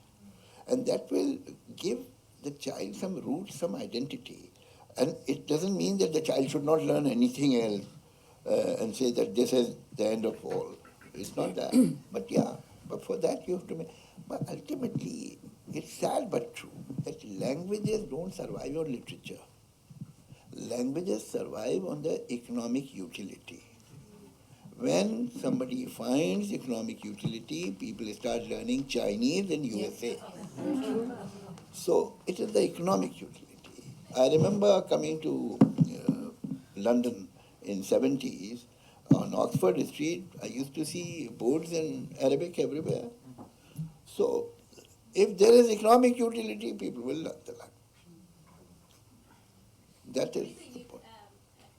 When there used to be a Jagdeep Singh program or a Pankaj Udas, it's a full house within minutes. Obviously, he's not there anymore, and he doesn't have a successor. So there are people trying to impersonate his cultural voice, but then it's still not the same flavor. That's a point well taken, and I'm sure there'd be more people here to take this initiative. Yeah. जश्न देखने के लिए तो मैं भी कहूँगी. Yeah, so we'll have to work on that here, and I'm Zarur, sure you Javed must Sahab will organize be here it for that and festival. invite me. I'll come. Maybe South Asia Institute, maybe South Asia Institute here could do something. We'll have to. Ji. Sorry, comment here and then there's a question. Comment is going back to the question which gentleman asked about the language. Yeah. मैं जितने भी हिंदी के film festival के awards देखता हूँ उसमें एक भी हीरो हीरोइन जो भी आते हैं वो कोई हिंदी नहीं बोलता. हिंदी फिल्म के अवार्ड्स होते हैं. एटलीस्ट उनमें ये रिस्पॉन्सिबिलिटी होनी चाहिए कि अब हिंदी फिल्म से उनकी जीविका चलती है तो हिंदी बोलना चाहिए उन्हें वहाँ आके. हिंदी वो जब भी बोलते हैं तो इस तरह से बोलते हैं कि as if they are insulting the language. So that is my I am not blaming you sir. I'm listening. So that is my comment. My question is, Javed साहब, if you have to pick one film जो आपको लगे पूरी संपूर्ण film है अब तक जो बनी है, उसमें कौन सी ऐसी फिल्म होगी जिसमें आपको लगे कि जावेद साहब का इसमें कैरेक्टर मतलब कि आपने जज्ब किया है जिस फिल्म को? देखिए, if you are influenced by one, you are a plagiarist. If you are influenced by many, you are a research scholar. So, मैं आपको सच कह रहा हूँ. As a matter of fact, I have many influences, many influences. That is only on conscious level. I don't know on subconscious level how many influences. I can't analyze myself totally. I need somebody to do that. But it is cinema, it is Western cinema, American cinema, it is popular American literature that you get in paperbacks. It is classics on the other side. It is Urdu poetry, Urdu literature that has influenced me. And there are so many influences. It's difficult to decide what one thing doesn't make you. I mean, there are different elements. So if you have to benchmark one film for, if you tell youngsters or young directors, benchmark, this is the benchmark for you. This is the film you should see. You see, for that you have to be a religious person. Only religious people find one truth. I'm afraid I'm not. Okay, I'm afraid we are going to run out of time now, and we'd really like to end with one poem, at least one poem from you, Javed sir. Everyone wants Naya Hukumnama. मगर उसके बाद मैं आपको वो poem भी सुनाना चाहता हूँ जो मैंने अभी लिखी है, आपने नहीं सुनी है. हालांकि मुझे अभी उन्होंने दिखाई उस पे, इनके पास वो मेरे पास है, वीडियो पे है. पहले नया हुक्मनामा सुना देता हूँ, फिर आपको, और वो रेलेवेंट है इसलिए कि उसी चीज़ के आसपास बातें हो रही थी. किसी का हुक्म है सारी हवाएं हमेशा चलने से पहले बताएं कि उनकी समत क्या है, डायरेक्शन क्या है, किधर जा रही हैं. किसी का हुक्म है सारी हवाएं हमेशा चलने से पहले बताएं कि उनकी समत क्या है. हवाओं को बताना ये भी होगा, चलेंगी जब तो क्या रफ्तार होगी, कि आंधी की इजाज़त अब नहीं है. हमारी रेत की सब ये फसीले, ये कागज़ के महल जो बन रहे हैं, हिफाजत इनकी करना है ज़रूरी, और आंधी है पुरानी इनकी दुश्मन, ये सभी जानते. किसी का हुक्म है दरिया की लहरें ज़रा ये सरकशी कम कर लें, अपनी हद में ठहरें. उभरना फिर बिखरना और बिखर कर फिर उभरना, गलत है उनका ये हंगामा करना. ये सब है सिर्फ वहशत की अलामत. These are the symbols of madness, the signs of madness. ये सब है सिर्फ वहशत की अलामत, बगावत की अलामत. बगावत तो नहीं बर्दाश्त होगी, ये वहशत तो नहीं बर्दाश्त होगी.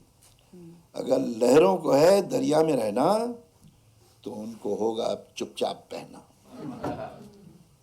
किसी का हुक्म है इस गुलसिता में बस अब एक रंग के ही फूल होंगे. कुछ अफसर होंगे जो ये तय करेंगे गुलिस्तान किस तरह बनना है कल का. यकीनन फूल यकरंगी तो होंगे, मगर ये रंग होगा कितना गहरा कितना हल्का, ये अफसर तय करेंगे. किसी को ये कोई कैसे बताए, गुलिस्तां में कहीं भी फूल एक रंगी नहीं होते, कभी हो ही नहीं सकते, कि हर एक रंग में छुपकर बहुत से रंग रहते हैं। क्या बात है, वेरी नाइस। जिन्होंने बाग एक रंगी बनाना चाहे थे, उनको जरा देखो कि जब एक रंग में 100 रंग जाहिर हो गए हैं तो वो अब कितने परेशान हैं, वो कितने तंग रहते हैं। किसी को ये कोई कैसे बताए, हवाएं और लहरें कब किसी का हुक्म सुनती हैं। हवाएं हाकिमों की मुट्ठियों में, हथकड़ी में, कैद खानों में नहीं रुकती। ये लहरें रोकी जाती हैं तो दरिया कितना भी हो पुरसुकून बेताब होता है, और इस बेताबी का अगला कदम सैलाब होता है। क्या बात है।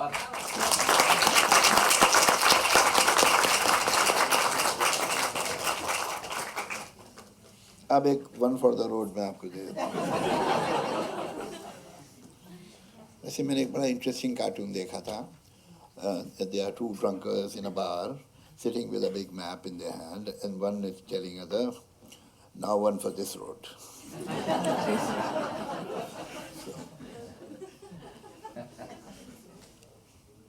Sadesh. This is the latest poem that I've written from 10-15 days back. मुझे तो ये लगता है जैसे किसी ने ये साजिश रची है। मुझे तो ये लगता है जैसे किसी ने ये साजिश रची है कि लफ्ज और मानी में जो रिश्ता है, वर्ड एंड मीनिंग, कि लफ्ज और मानी में जो रिश्ता है उसको जितना भी मुमकिन हो कमजोर कर दो, कि हर लफ्ज बन जाए बेमाने आवाज, जिब्रिश। फिर सारी आवाजों को ऐसे गडमट करो, ऐसे गूंधो कि एक शोर कर दो। ये शोर एक ऐसा अंधेरा बुनेगा कि जिसमें भटक जाएंगे अपने लफ्जों से बिछड़े हुए सारे गूंगे मानी, भटकते हुए रास्ता ढूंढते वक्त की खाई में गिर के मर जाएंगे, और फिर आके बाजार में खोखले लफ्ज बेबस गुलामों की मानिंद बिक जाएंगे। ये गुलाम अपने आकाओं के एक इशारे पे इस तरह यूरिश हमला, ये गुलाम अपने आकाओं के एक इशारे पे इस तरह यूरिश करेंगे कि सारे ख्यालात की सब इमारत, the buildings of all the thoughts, सारे जज्बात के शीशा घर मुनहदिम होके रह जाएंगे, सब डिस्ट्रॉय हो जाएंगे, डिमोलिश हो जाएंगे। All the edifices of the thoughts, all the glass houses of emotions will be demolished. हर तरफ बस यही देखने को मिलेगा, हर तरफ जहन की बस्तियों में यही देखने को मिलेगा कि एक अफरा तफरी मची है, इट्स अ टोटल chaos। मुझे तो ये लगता है जैसे किसी ने साजिश रची है, मगर कोई है जो ये कहता है मुझसे कि है आज भी लफ्ज़ मानी के ऐसे परिस्तार और शैदा जो मानी को यूं बेज़बां लफ्ज़ को ऐसे नीलाम होने न देंगे। अभी ऐसे दीवाने हैं जो ख्यालात का, सारे जज्बात का, दिल की हर बात का ऐसा अंजाम होने न देंगे। अगर ऐसे कुछ लोग हैं तो कहाँ हैं? वो दुनिया के जिस कोने में है, जहां है, उन्हें ये बता दो कि लफ्ज और मानी बचाने की खातिर जरा सी ही मोहलत बची है। मुझे तो ये लगता है जैसे किसी ने ये साजिश रची।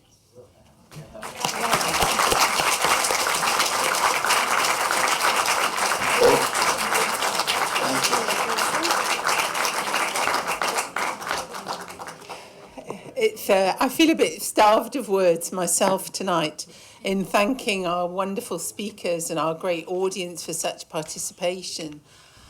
I just want to slightly go off the record here, and I would like to say you understand Urdu clearly in Hindi. why do we get so few students coming to study these languages now at SOAS? So we have to go to the Board of Governors and say, we can't run these languages so much because people don't want to study them. Surely people want to read these literatures and study them. I mean, I came to SOAS when I was 18. I didn't know one South Asian language. I studied some, and others Urdu I picked up because we had scholars here like Christopher Shackle, David Matthews, Qadri Saab, Ralph Russell. They were all around. It was part of our culture. So please think Urdu and other South Asian languages aren't just about these wonderful occasions by an expert, but they're also about learning, studying, thinking in a wider context. So, please do think about this. It's not a recruitment drive at all, but it's just something I feel personally very strongly about, and I feel very moved by the speech I heard tonight, that other people like me won't get a chance to learn these languages again.